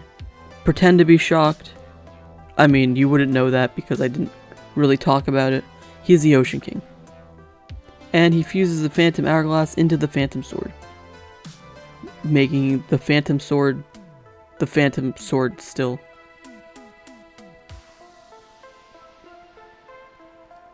Oh, wait, no? When did Phantom Hourglass come out? I think it was after Twilight Princess. So that's accurate.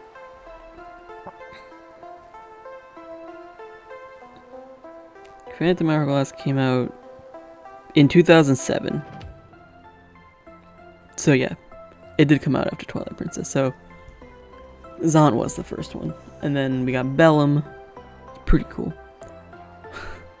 I fucking love that emote. Lord D is so good. So Phantom, sword in hand, Link beats Bellum, frees Tetra. Ocean King regains his true form as a giant flying whale. Because they love giant flying whales in this series. There's also one in Skyward Sword I didn't mention. He's not super important, but there is a giant flying whale in Skyward Sword as well. And then Link and Tetra return to their world and continue to search for a new continent. Again. So they had their... And then move on to Spirit Tracks. The final game in the adult timeline. The adult and the child timeline are both 3 games, I just realized. And then the one where you fail, there's like 8 games. There's so many games in that one. So, a new world ends up being found. Tetra is original, calling it New Hyrule because Tetra's unoriginal. So, we have a new Hyrule. She's smart. Thank you, Tetra. Tetra's like, I don't want to be Princess Zelda. Then goes and names the next place Hyrule. What? So then, this is hundreds of years later again. No, this is 100 years later. This is exactly 100 years later. They even say it in the game. They find a new continent where there's a bunch of tracks across the land, and then the Tower of Spirits. So this stuff exists already before they get there. So it's probably from like a previous people that no longer exist. They were created by the Locomo to bind the Demon King Malladus. Oh look, another new bad guy. Tetra christens the land New Hyrule. Era of Hyrule's rebirth. So 100 years later, after the creation of New Hyrule, the spirit tracks have begun disappearing. Link is a royal engineer, and Princess Zelda is Tetra's descendant, probably her daughter or granddaughter. Would it be her daughter? Probably her granddaughter. I think granddaughter would make more sense.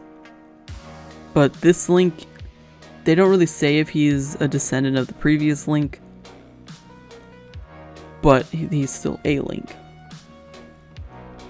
So Link goes to the castle.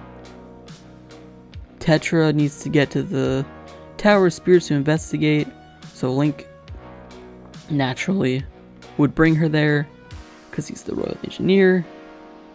Also, I should point out, the dude who like raises you, he used to be a pirate in Wind Waker. He's like 100 and something years old at this point. But he's an old man at this point. What's his name? I don't remember his name. Old bitch, that's the name. Yep.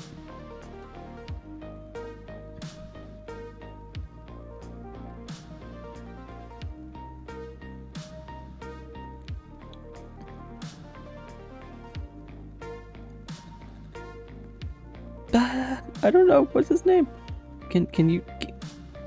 Wiki, can you tell me? I don't know. I forget his name. But yeah, he was a pirate. And now he's old. So, on our way to the tower, the train is derailed by Chancellor Cole, who was the advisor to Zelda, but he reveals to himself to be Malladus revived. And he also has his sidekick, Burn, with him. He's a dude with a... Hold on, I gotta show this guy. I have to show both of them. So he has like a cool ass metal arm. Did they... He looks like the Winter Soldier, I'm gonna be honest.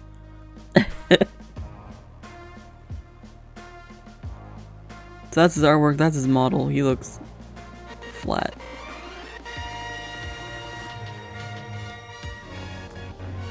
Combustion! Light! Why didn't it play the gift sound? Light, thank you for gifting a sub to Laura. Oh, is that? Oh, that's your 6-month badge. Hell yeah, Laura. So that's him. I'm gonna show you Chancellor Cole as well.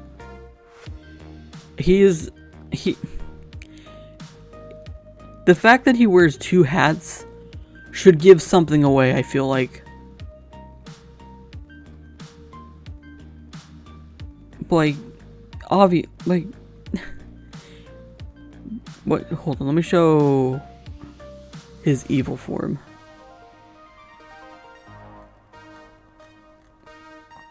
This is his evil form. He has 2 horns. He has to wear 2 hats because he has horns. It's almost time to wear hats. Yes. So, anyways, they... I like how I went from this to this. I should have put more... whatever. Anyways, they derail them. Burn somehow separates Zelda's spirit from her body. I don't remember how that happens. She doesn't die, but she's just... her spirit's removed from her body. And then they... they carry her body to the top of the spirit tower to be used by Malladus, and the spirit tower is fragmented. So then Link and Zelda's ghost travel together. She is the sidekick this time. Pretty cool idea. So we go to the 4 temples with the spirit tracks to restore the tracks in the temple, the tower. They climb the tower. In the tower, Zelda uses one of the phantom. She can like go in the phantom. She can do this. This is Zelda. It's really cool.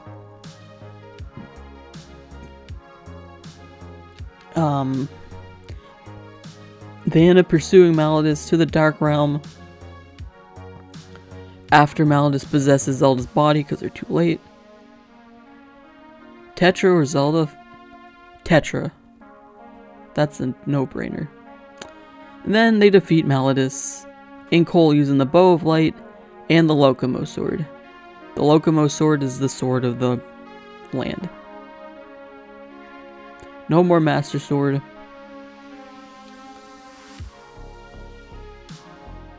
Well, this is 100 years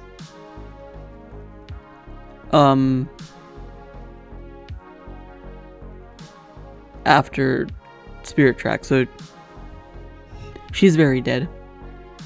No worries, all good. So anyway, Zelda regains her body, return peace to Hyrule. The Locomo return to the heavens. It's like actually a nice end to... The adult timeline has like an actual end. It's kind of nice. We actually have like one timeline that finishes. I mean, they could add more to it, but I think it has a nice finish. Anyways, now we go to... This was the only picture I could find of Link dying to Ganondorf. So, we got a game over screen. So anyways, this is the Fallen Hero timeline. This is the timeline where Link dies.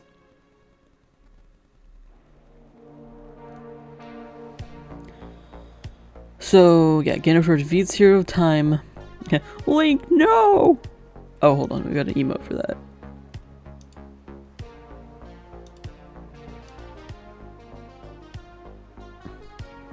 So we got Dink, Dead Link.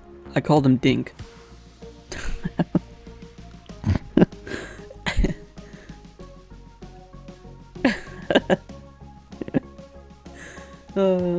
Fucking Dink. Oh man. Help. Okay, so it does line up with the Dink amiibo. It all comes around.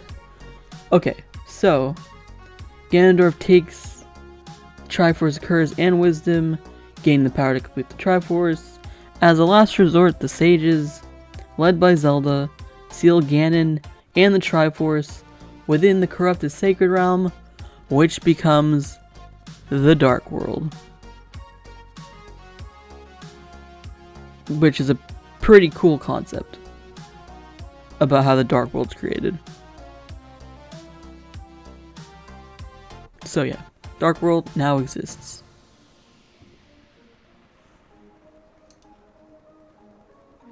I want to preface that the Dark World is not the same place. It's not the same place as Lorule in A Link Between Worlds. They're two different places. The ideas come from the same spot, but Lorule's actually like a legitimate parallel kingdom.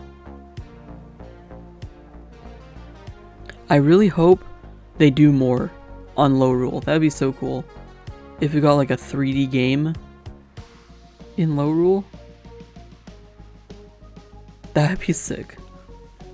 And you play as whoever what's that Link's name? He's Ravio. You play as Ravio. That'd be cool.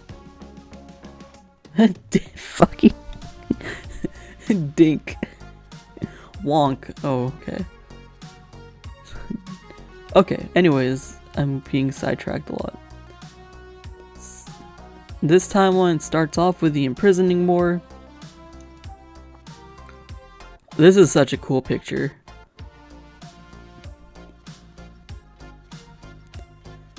Yeah, Ravio the Rabbit Man. Ravio Dreamer. You got it. So, after a brief time of peace, the Sacred Realm reopens because Ganondorf is probably just too powerful or something. But anyways, it reopens. People fight each other to claim the Triforce. So, it's unknown if the people going in come out as the demons, or the demons are different from the people going in.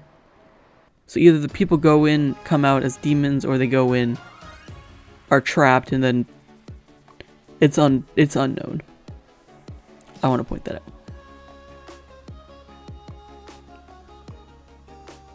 So, none who entered the Sacred Realm return. Come forth, army of demons. The King of Hyrule is like, hey, sages of this era, help. So they seal the gate to the Sacred Realm, they succeed, but a lot of Hyrule Knights were killed. So due to the cost of the resources and stuff, Hyrule was impoverished at this point. So this timeline is not a very happy timeline, I have to say. I mean, it makes sense, because it's the failed timeline. So, the era of light and dark, we start with Link to the Past, which was on the Super Nintendo Entertainment System a very long time ago, in a galaxy far, far away. It was also re-released on the GBA, which is the version I played, because this came out before my time? Or, I think it was before I was born. Anyways, we got Link to the Past. Following the imprisoning war, there was peace for years until the land was suddenly plagued by misfortune. And then this wizard mysteriously shows up and is like, I'm gonna fix everything. Little did they know that the wizard was the reason for all the bad stuff happening. And he caused it so he could fix it. Tricked everyone. Fix it, Felix. So like your childhood a very long time ago. Micro, please. Yes. So he appears, he tricks the king. He's proclaimed a hero, and he's said to be the second coming of who? The Seven Sages. Turns out that was not true. He just did it to be liked by the king. And then he uses his position, brainwashes the soldiers to dispose of the king of Hyrule. And then he makes the maidens disappear into the dark world. So Link is awakened to the night, to a nightmare, and to Zelda being like, "Help me!" So he goes after his uncle. I think he lives with his uncle, because his uncle went, then he dies. So that's cool. And then you save Zelda, and you escape. And yeah. You save him before she kills him. Zelda's my what? So she uses her telepathy, call Link, save her, all the jazz.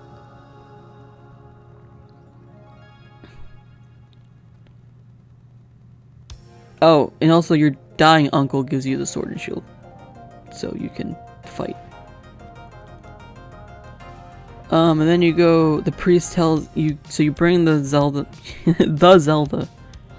you bring Zelda to a sanctuary where the priest is like, go seek out Sahasrahala. Zelda is your... Oh, yeah, he does say that. And so you use Sahasrahara in Kakariko Village. He tells you you need the pendants of virtue to discover the Master Sword in the Lost Woods. So he does all that, gets the Master Sword. Link can actually venture into the castle because he has the Master Sword. Link kills Aghanim, top Hyrule Castle, but Aghanim uses the last of his magic and puts Link in the Dark World. And you start up on top of the pyramid. It's a twisted dimension that transformed anyone into a reflection of their true selves. So you turn into a pink rabbit, but he was able to remain a human because he had the Moon Pearl. So kind of similar to Twilight.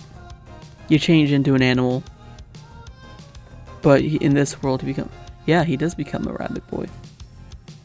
Interesting. So now we're in the Dark World. Light, you're the hero now, I guess. So Link had the magic mirror, he could travel back and forth. He had to go to the Dark World palaces. He learns that Aghanim was just a pawn. Ganon's the bad guy. Of course. What's new? And Aghanim is in fact Ganon's alter ego. Interesting. So yeah, I believe this is still the same Ganondorf that kills Link. So at this point, that's still the same Ganon. Well, he's not really Ganondorf at this point. He's more just Ganon now. He basically kind of has lost his mind.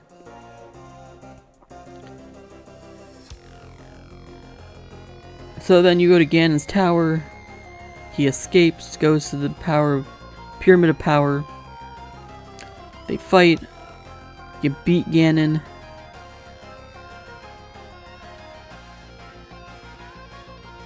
And then you find the Triforce within the pyramid, because the Dark World is technically the Sacred Realm. So obviously the Triforce is here. So I guess the pyramid would actually be the Temple of Light, technically. just destroyed. So then you touch it, you restore peace to Hyrule. Oh, I didn't realize so you save the king and the uncle, and they come back to life. And Link is entrusted the Triforce. So I don't think Ganondorf, he might be dead at this point. Yeah, I think he's dead. He's dead. For now. So Link's Awakening really has zero anything to do with the story. So this is gonna be brief. It's very much its own, just... The only thing is, I'm pretty sure this is the same Link from Link to the Past. The remake is cute. I believe this is the same Link from Link to the Past. So he goes on an adventure. So he can train, basically. So he's ready for future disasters. But he gets caught in a storm in the middle of the ocean, ends up on an island called Colent. Marin saves him, who kind of looks like Zelda, but she's not Zelda. This game is cool because there's lots of Mario enemies and elements to it. Kirby is also in it. Oh, she does look like the Lon Lon Ranch girl. Absolutely. I think she's supposed to, because Marin and her father are kind of similar to those characters, because her father looks like Mario. Talon also looks like Mario. All that jazz. So then you go across the island, trying to get the Instrument of Sirens, because you learn that the only way you can get off the island is to wake the Windfish. So then you get all the instruments. You go in the egg, you fight the bad nightmare, you wake up the Windfish. Turns out you were in the Windfish's dream the whole time. He awakes the island and everyone on it disappears because they were never real to begin with. Or were they? Anyways, you beat the nightmares, you win. That's Link's Awakening. So then he wakes on a driftwood in the middle of the ocean. Not sure how he survives, because this is also the same Link. I think. I'm pretty sure. Maybe it's not. I was pretty sure this is also the same Link. Though. So then we go on Oracle of Ages and Seasons. These are such cool games. Both take place in different lands. This is based on time, this is based on seasons. They're such cool games, I hope they remake them.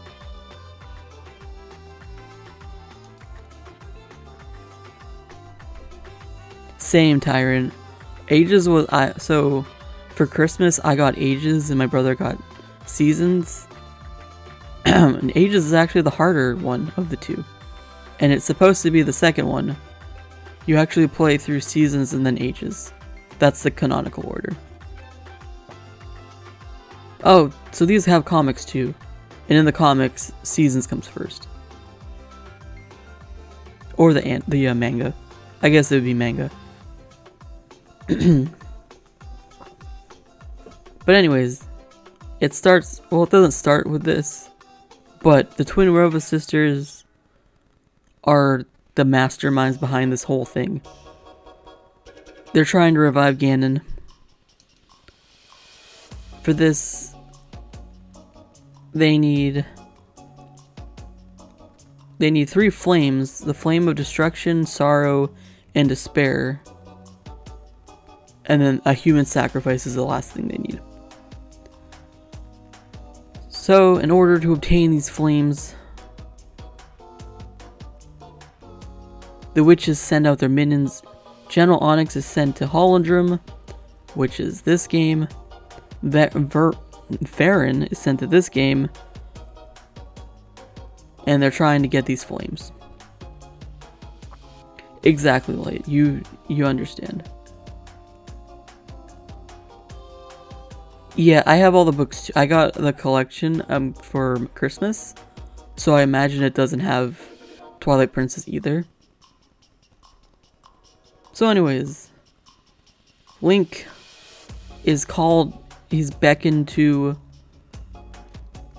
by the Triforce into its chamber in the castle. I never really knew what the starting scene was, but turns out this is what the scene was.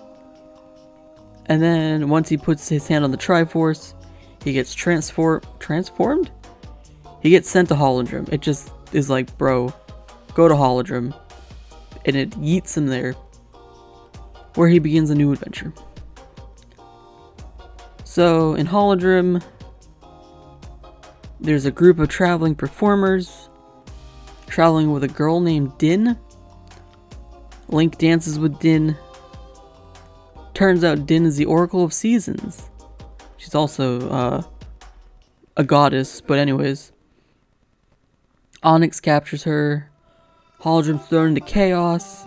Seasons are all fucked up everywhere. So the only way to restore everything is collecting the essence of nature and using the Rod of Seasons to manipulate the seasons. Then you defeat Onyx, rescue Din, fix the seasons, and Link is magically transformed or transported again to Labrina. Link's like, I want to go home, I'm tired.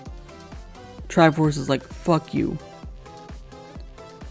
But even after his death, Onyx's action caused the Flame of Destruction to be lit, because he did indeed cause lots of destruction. Not to be confused with Destruction. Din is waifu. She's kind of hot. I mean, Nehru's hot too, but anyways, we're now in Labrina.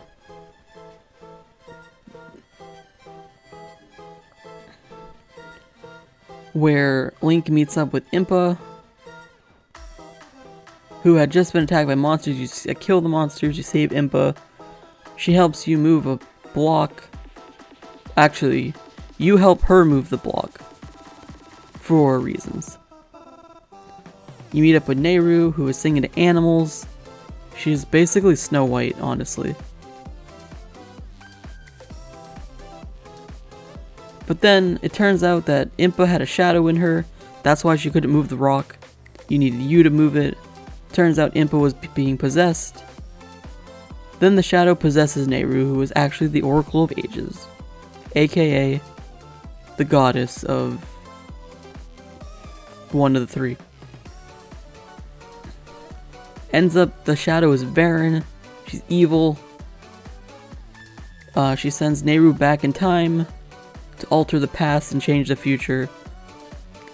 She even influences the queen in the past to build a tower, which then shows up in the future, already built because time.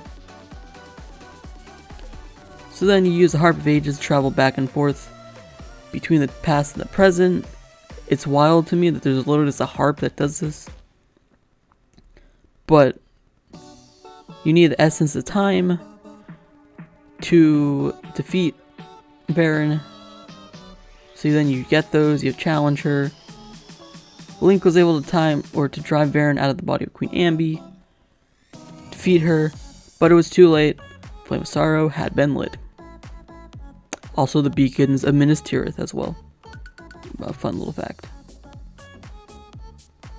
What the fuck is this? This is Meat Channel? What? Oh, I'm on Smooth I keep ignoring the music. Okay, I'm just gonna play random music now. It's not gonna be Zelda music. That's true, Tyrant. For some reason, there's just multiple instruments of time. I wonder if this harp is related to the Skyward Sword one. What if it's the same harp? Anyways, so these games have a cool feature. There's a password system. So if you're playing, let's say you're playing Seasons, you'll get passwords that you then put into ages, and then you can also bring them back to seasons. But you get like cool things that you wouldn't get by just playing one game. It makes for an interesting gameplay mechanic. But anyways, this doesn't happen unless you play both games. You won't get the... You have to play through seasons, and then you put a code in ages, and it continues the file. It's really cool. I don't know how it works. It's so cool though. What's up, title? Time is pretty party music. It's so cool. That's what, I don't know how they would do it on the new games. They could probably just easily like make a game. They could probably put them on the same game, to be honest. But anyways, this scene only happens if you play through both games and do the code. So then, they're trying to light the final flame of despair. They kidnap Princess Zelda, who, for some reason, was also in Labrina. I don't know why she was there. But this is needed to complete the ritual. Link challenges them, kills them in battle, but of course, as a last-ditch effort, the witches offer their own bodies and revive the King of Darkness because the final flame was lit. But anyways, Ganon returns as a mindless beast. So he does actually die in Link to the Past. He's revived, but he doesn't know shit now. He's mindless like body. But then you battle him, you defeat him, restoring peace to both places. So it used to be that Oracle of Ages came before Link's Awakening, but they changed it to be reverse. So he would have gotten on a boat and gone to Link's Awakening, but they flipped it. So he no longer gets on a boat to go to... He does get on a boat still, he doesn't go to Link's Awakening though. And that's the end of Oracle of Ages and Seasons. Oh, Link fights and defeats Ganon. Then, the Triforce separates.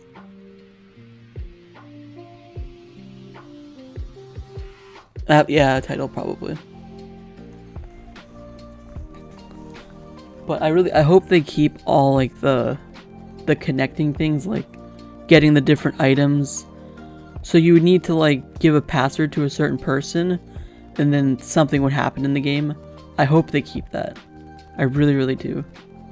I don't see why they wouldn't, but... So anyways, the Triforce separates. So after the Great Cataclysm... I don't know when the Great Cataclysm is. Oh, that's the... Okay, so after Oracle of Ages and Seasons, the Triforce splits apart.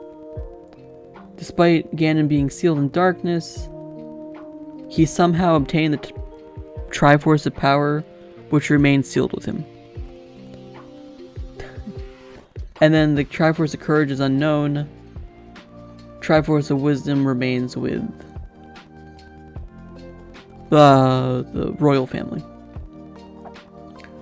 It's said to be hidden in the heart of the Eternal Hero. I don't know what game talks about this, but this timeline has it, so I put it in.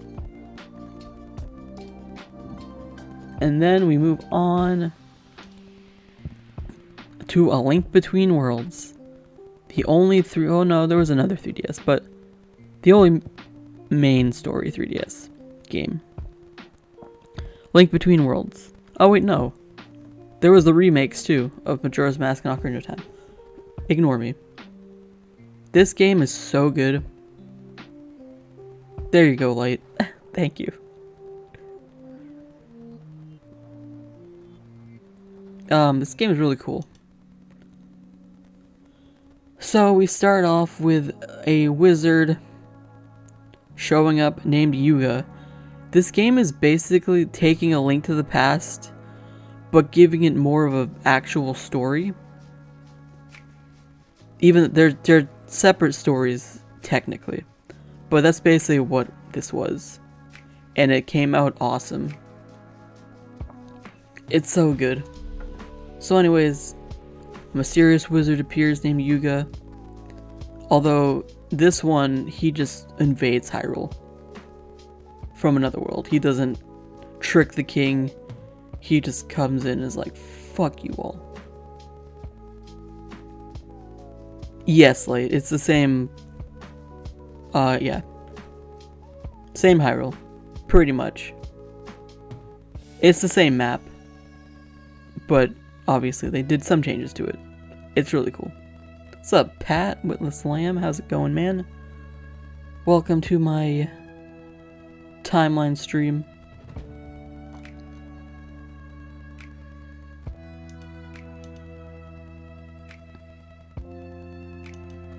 Okay, so I'm gonna click. I don't know. Oh, okay. I'm still going through this. So, Link in this game is an apprentice of the blacksmith.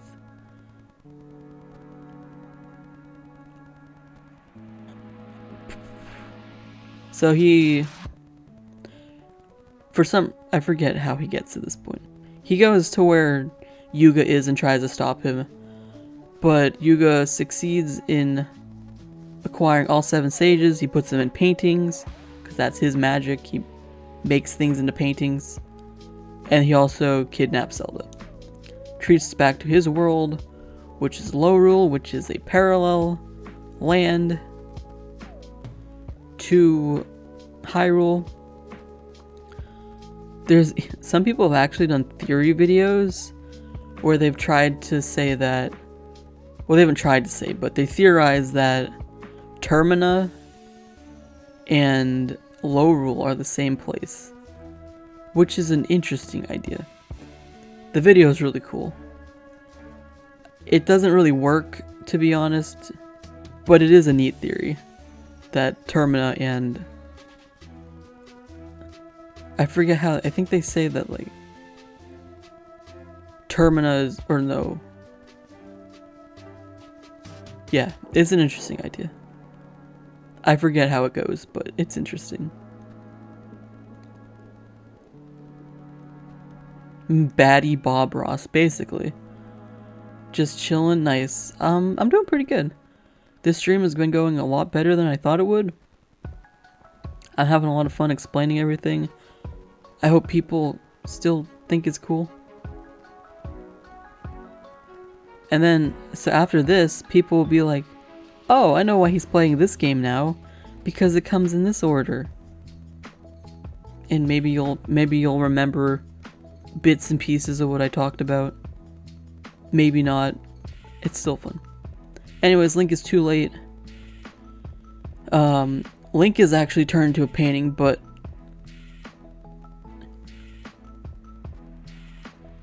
he had a bracelet on that a mysterious dude in a bunny suit gave him, and it made him so he could get out of the painting. Good thing that happened. So then Link chases after Yuga using the bracelet he got from Ravio, the rabbit man. Yeah. It's all related. Undertale, Zelda, Deltarune, it's all one. You're finally understanding, yeah. It's really not, people, I can understand why people think it's confusing because it splits up. Yoda, oops. He's related to Yoda. But it's really, once you understand, it literally just splits into 3. And then that's basically it. It's not as confusing as people think. So anyways, Link is too late to stop Yuga. Uses his magic, power of the 7 sages. He releases Ganon. They don't even, this...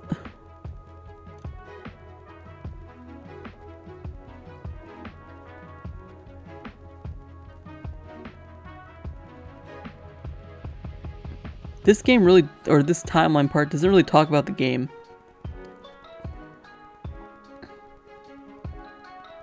Yo, what's up, Beth? I assume that's, Light Catcher. Oh yeah, I knew that. What's up, Beth? I hope you're doing well as well. Which is the true timeline? They're all the true timeline. Basically, they're all happening kind of at the same time. There's no action. I would argue the child timeline is, if you want a true timeline, because it continues right after Ocarina of Time. But there really isn't a true timeline.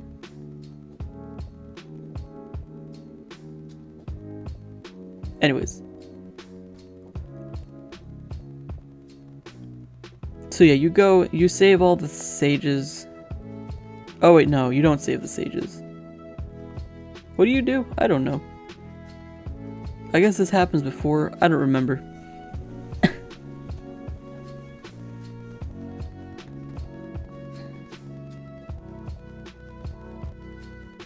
Okay, so, oh right, this happens early on. Okay. So, along with the Triforce of Power, Yuga and Ganon join as one, creating this big Yuga Ganon monster. He desires to consume both Hyrule and Lorule, because he just wants power. But Link is protected by Hilda, who is the parallel universe Zelda. She's hot.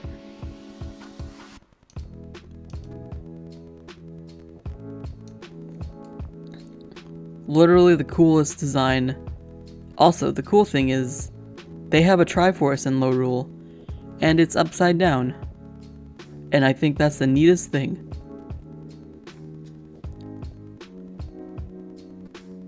She's so...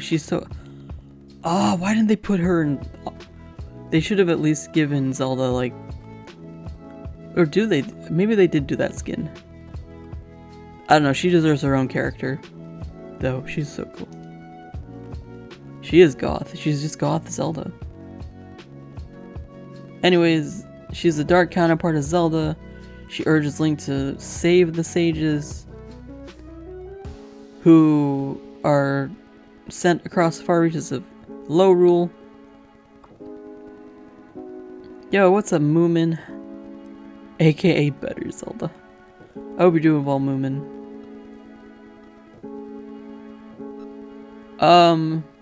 Sometimes, Miranda.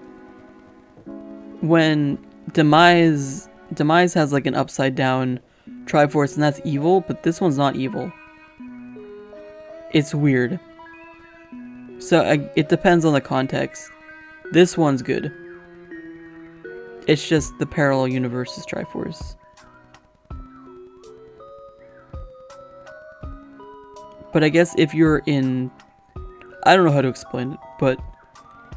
Again, yeah, it depends on when, what, and where. In this game, upside down Triforce, good. In Skyward Sword, upside down Triforce, bad. It's Australia for elves. Well, I am recording this, so this will go on YouTube. So, if anyone missed, like, parts of it or most of it, they can go on YouTube and watch it. So I am going to post this. Okay, so where was I? So anyways, you go save the sages, while Hilda holds back Yuga and guides you on your quest. You succeed in rescuing the 7 sages, and you also awaken the Triforce of Courage. There's this long paragraph of text,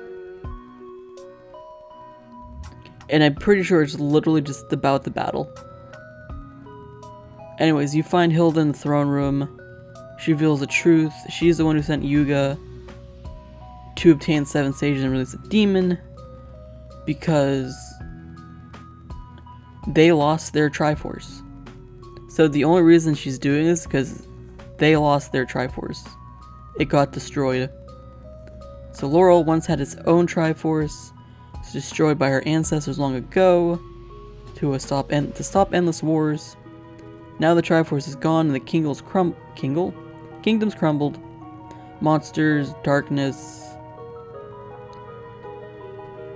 Upon hearing there was another world with a Triforce, she sends Yuga to unlock and get the Triforce. Blah blah blah blah. Everything happens. Ganon is like, I'm evil.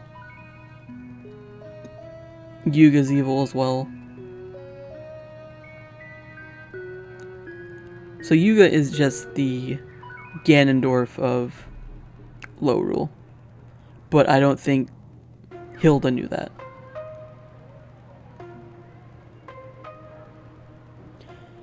So then, blah blah blah, you fight and defeat Yuga. And then Hilda's like, give me the power. Yuga disobeys her. Transforms her into a portrait. And it's like, fuck. And then you fight her with the help of Princess Zelda. You defeat Yuga. God, this paragraph is so long. I'm also reading because I don't remember. It's been forever since I played this game.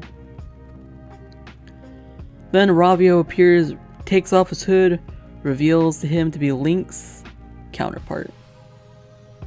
And he was once Hilda's loyal subject, and pleads with her to let Link and Zelda return to Hyrule with their Triforce. After some relenting, she agrees, because it's not their fault, it's her ancestors' fault. So they go back to the future. Back to the future. Not the future, they go to the sake. Or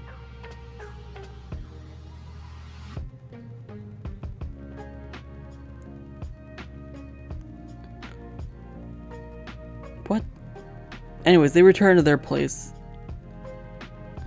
Oh, they go from Laurel's Sacred Realm. Holy fuck. Sacred Realm? What? Realm. To their own Sacred Realm. The connection of the worlds disappears. Link and Zelda, they find their Triforce back to normal. They make a wish on it. They wish for Laurel to get their Triforce back.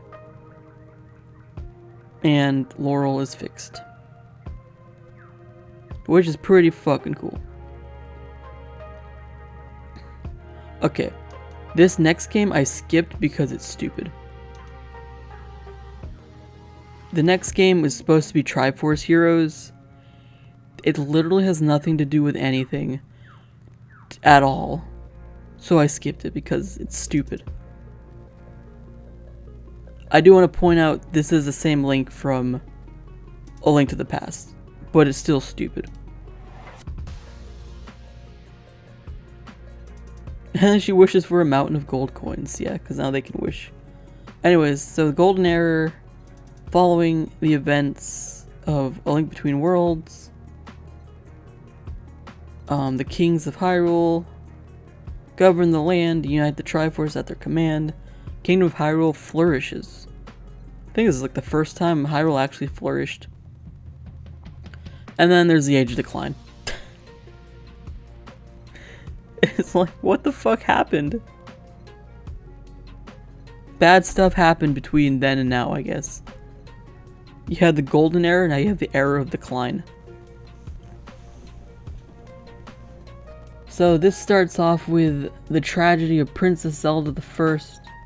This takes place right before Legend of Zelda, the original Zelda game. So we have the tragedy of Zelda, this Princess Zelda. So the king dies, but he failed to find a worthy Triforce successor. Or a worthy successor for the Triforce. He hoped to find someone with innate qualities. He does have a son, but he didn't want to give it to his son because he didn't trust his son. Because his own son didn't fit what he wanted. Basically, title.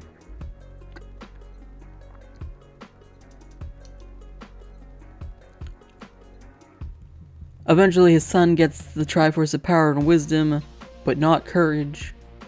He frantically searches for it, all through Hyrule, can't find it.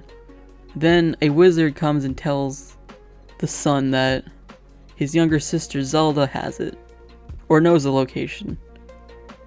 The prince demands Zelda tells him where it is,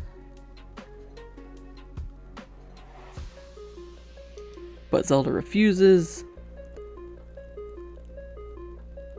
So then the wizard puts Zelda in a rage. The wizard gets mad for some reason, puts her in eternal sleep, and dies in the process. Zelda's stuck in a deep sleep for ever. Overcome with grief, the brother puts her in the North Castle and orders all female descendants of the Hylian monarchy be called Zelda. Like that's any different than before. It's always been a thing. Anyways, the Triforce was never found because only Zelda knew where it was.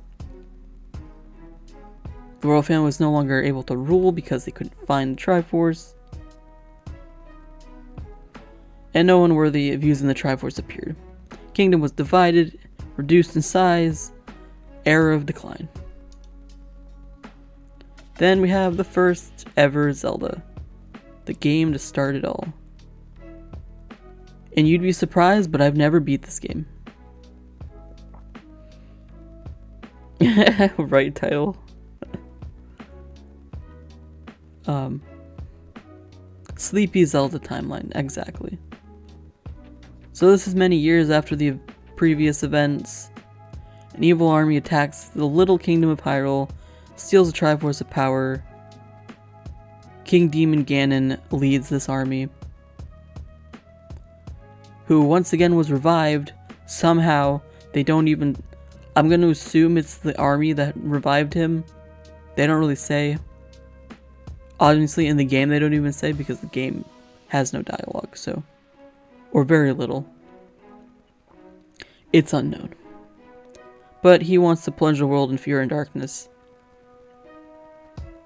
So... This is years later, there's a new Zelda. Not the one who was put to sleep, still asleep. In eternal sleep. So this is a new Zelda. She hides the Triforce of Wisdom. I don't know. Yeah, okay. Yeah. She splits it into 8 fragments across Hyrule.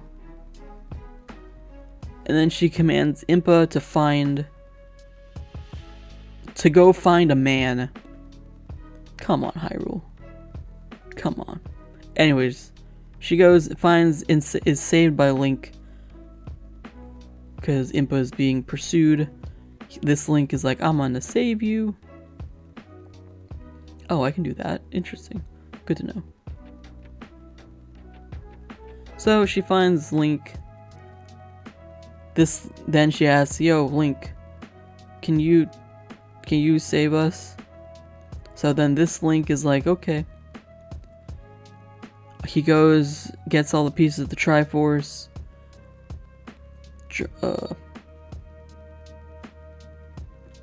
Gets all the pieces of the Triforce of Wisdom. Fought his way to the Ganon's lair in Death Mountain, where he fights and defeats Ganon, covers the Triforce of Power, saves Princess Zelda of this time period. So I think this is like the first Link that doesn't have the Triforce of Courage. He's just courageous to begin with.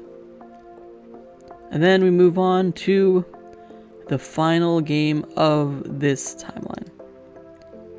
Zelda 2, The Legend of Link. No, it's The Adventure of Link. Why did I write The Legend of Link? I think I was thinking like The Legend of Zelda.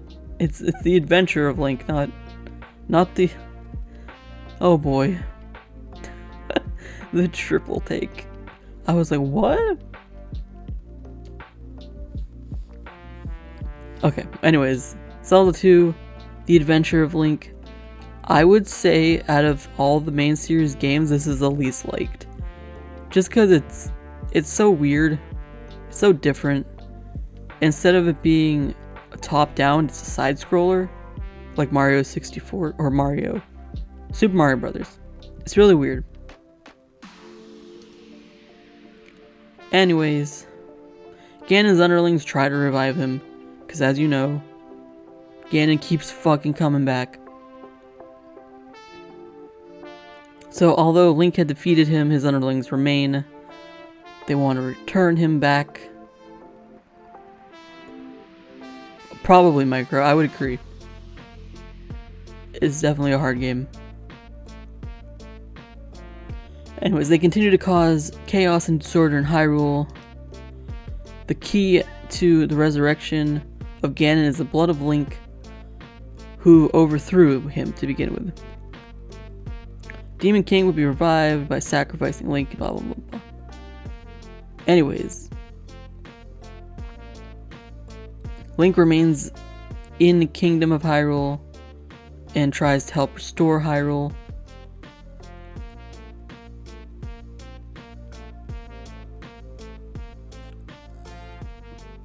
And then, I guess it's the... So one day, a strange mark appears on the back of Link's hand as he approaches his 16th birthday. Link went to Impa and was like, what the fuck is this? And she was shocked when she saw the birthmark. She took Link to North Castle and told him the tragedy of Princess Zelda of old, the one who was still sleeping. In order to revive her, Impa entrusted Link 6 crystals and a scroll so he could reunite the Triforce. They revealed the location of the long-lost... I lost my spot. Triforce of Courage. So, they lied. Impa also knew. The tragedy of Darth Plagueis the Wise. Correct. It's not a story the Jedi would have told you. So, Impa even knew. They lied. Fucking Impa. Anyways, she gives you the location. It's hidden in the Great Palace in the Valley of Death. It's a cool place to hide it.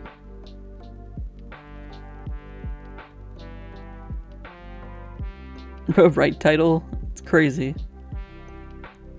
So then you learn about that. Link receives the Triforce of Courage, goes to the Great Palace, he defeats all the guardians of each place, and his own Shadow Link. He retrieves the Triforce of Courage, awakens the Princess Zelda of old. And then the current Zelda fights her head to head for the true prince. Just kidding.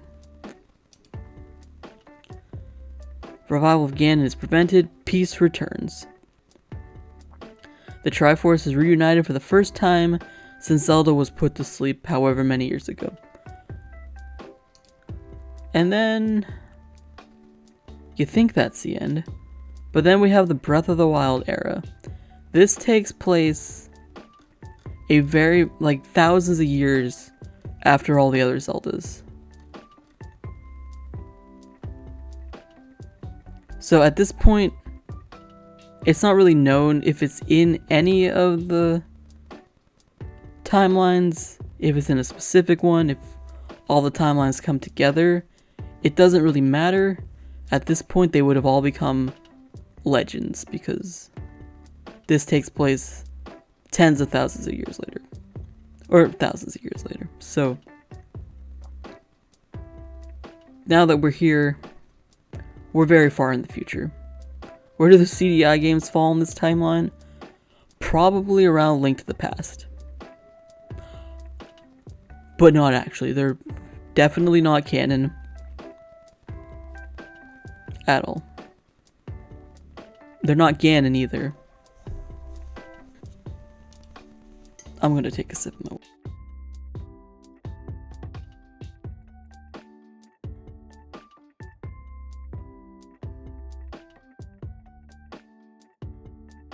And like I said, I will only be talking about Breath of the Wild. I won't be talking about Hyrule Warriors because it just recently came out, so I had thought about it, but then I decided I'm just gonna keep it out for now because it's spoilers.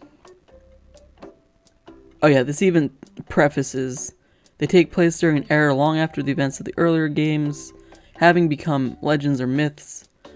It's impossible to tell which myths are historical fact and which are fairy tale. You know what would be interesting? If this is so far in the future, they don't actually, like, remember their history. And so the 3 timelines are just like, we're either from here, here, or here. We don't know which one's real. Like, what if that was the reason? And only one of the timelines is actually real? That would be an interesting take. Anyways, an entity referred to as Calamity Ganon returns and then was defeated 10,000 years ago. So 10,000 years ago, Ganon returned, was defeated again. So before that, he also returned at some point. Or existed.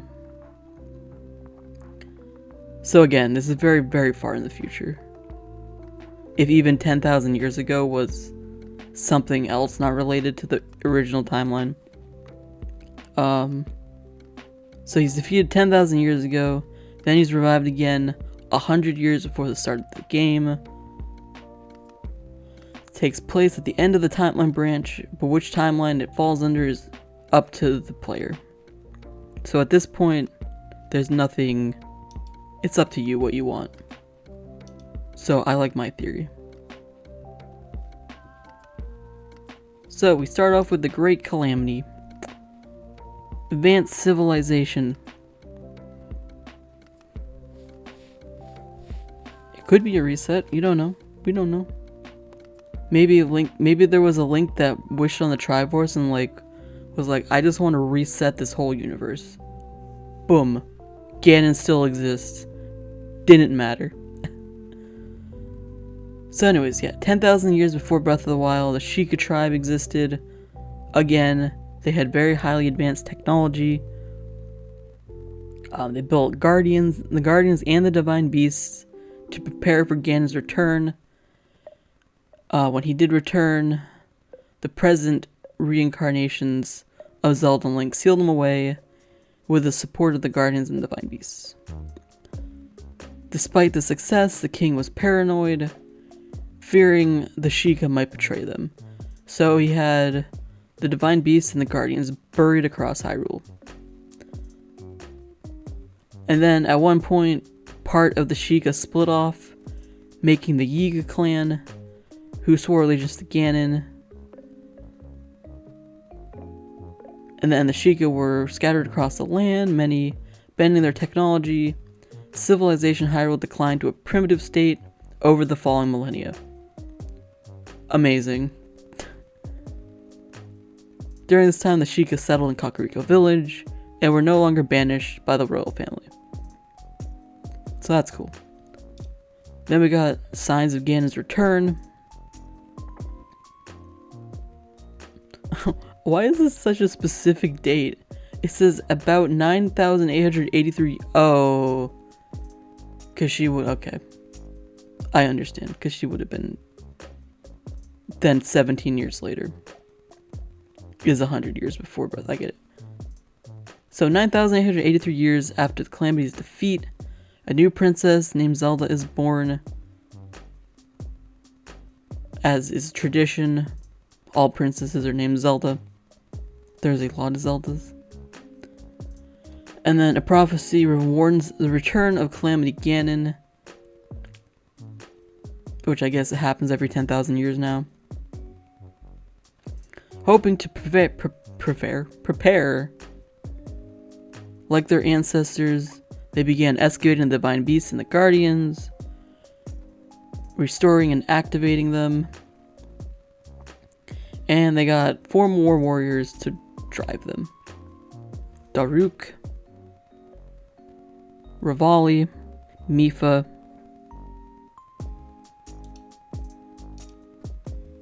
and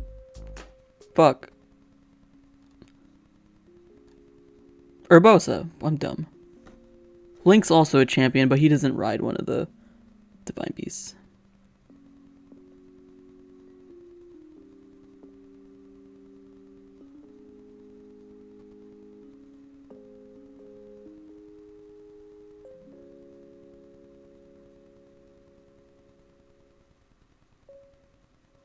Yeah, I have no idea. They do exist at the same time. Koroks also. Well, they don't. The Kokiri don't exist. Never mind. But yeah, the Rito and the Zoras do exist together. I don't know. So anyways, this Link, around the time Link, who is a protector of Zelda, pulls out the Master Sword. He's the only one who was able to pull it out. And then the 4 pilots and Link were dubbed champions. So that's that. And then the day of the Great Calamity. Zelda's 17, trying to get her powers, but she can't. She was determined to awaken her powers, but she was not successful. She went to all the springs of the goddesses. Minutes after she was praying, the calamity broke its seal, rose around the castle. It managed to corrupt the entire Guardian army with malice, turning it against Hyrule. Champions were killed by Calamity Ganon with 4 incarnations of malice, so they're dead. Link was fatally injured while protecting Zelda, so he's useless. So she goes to the castle to Link is sent to the Shrine of Resurrection. He's so injured it takes 100 years for him to heal. So basically he was basically dead. Or almost. Sun Princess goes to the castle. She seals it, but has to imprison herself as well.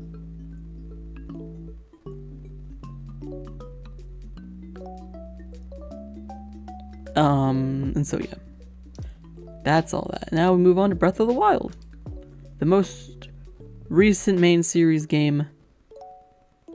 Besides Hyrule Warriors, I would really count Hyrule as the main series game. So this is like their most recent. Came out 2017.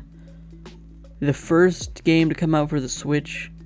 It was pretty much the only game when the Switch came out, which is wild to think about. There was like nothing else on the Switch at that point. And now we have hundreds of games on the Switch. So this is 100 years later, Link Awakens. Not to be confused with Link's Awakening. And you couldn't, that's true, a lot of people couldn't get a Switch. I got my Switch day 1. So I was lucky. It was wild, Breath of the Wild. I do remember people did get Wii U's just to play it on the Wii U. Which, this was actually supposed to be a Wii U game. It was originally going to be made for the Wii U. But then the Switch started its process, so it was then put on the Switch. Which makes me believe that Breath of the Wild 2 is going to be amazing, because it's going to be designed for the Switch and not like this was designed for the Wii U. Anyways, Link Awakens 100 years later. Princess Zelda's sealing power has weakened. Calamity Ganon's return, as well as Link's Awakening. Link's Awakening were imminent. So Link goes around Hyrule to save the divine beasts so they can be used against Ganondorf or Ganon.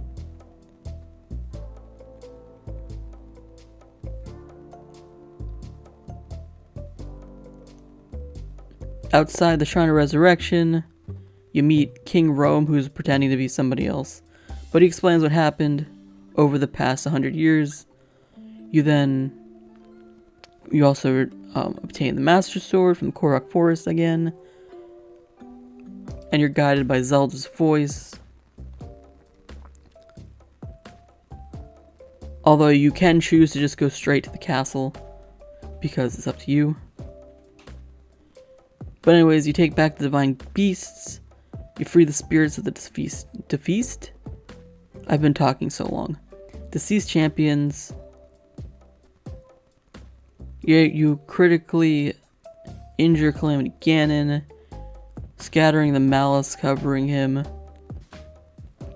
You then fight the evil grossness. You defeat the malice. He transforms into the Dark Beast Ganon, big old pig monster. Then Zelda summons the Bow of Light. Link uses it to weaken and kill Ganon. Zelda then frees herself, seals him away. Or does she?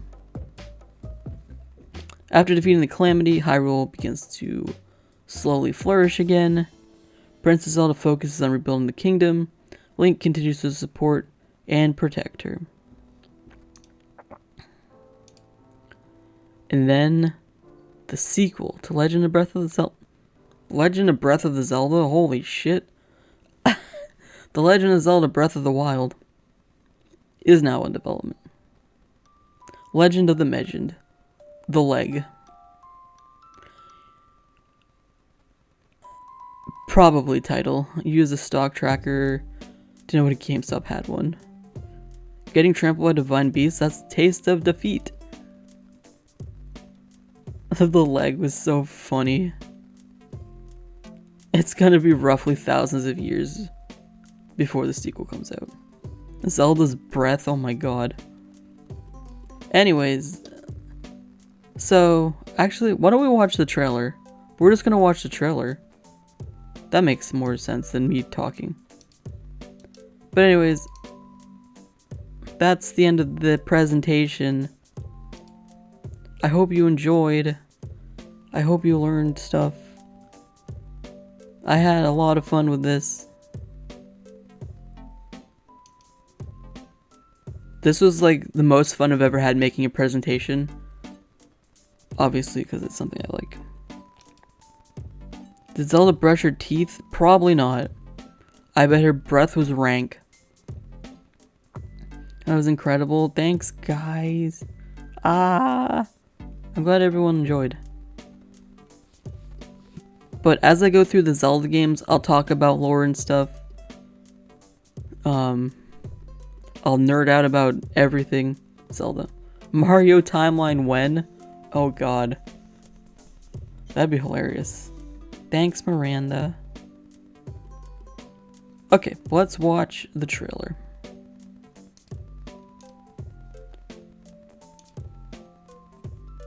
Okay, I'm gonna pause the music.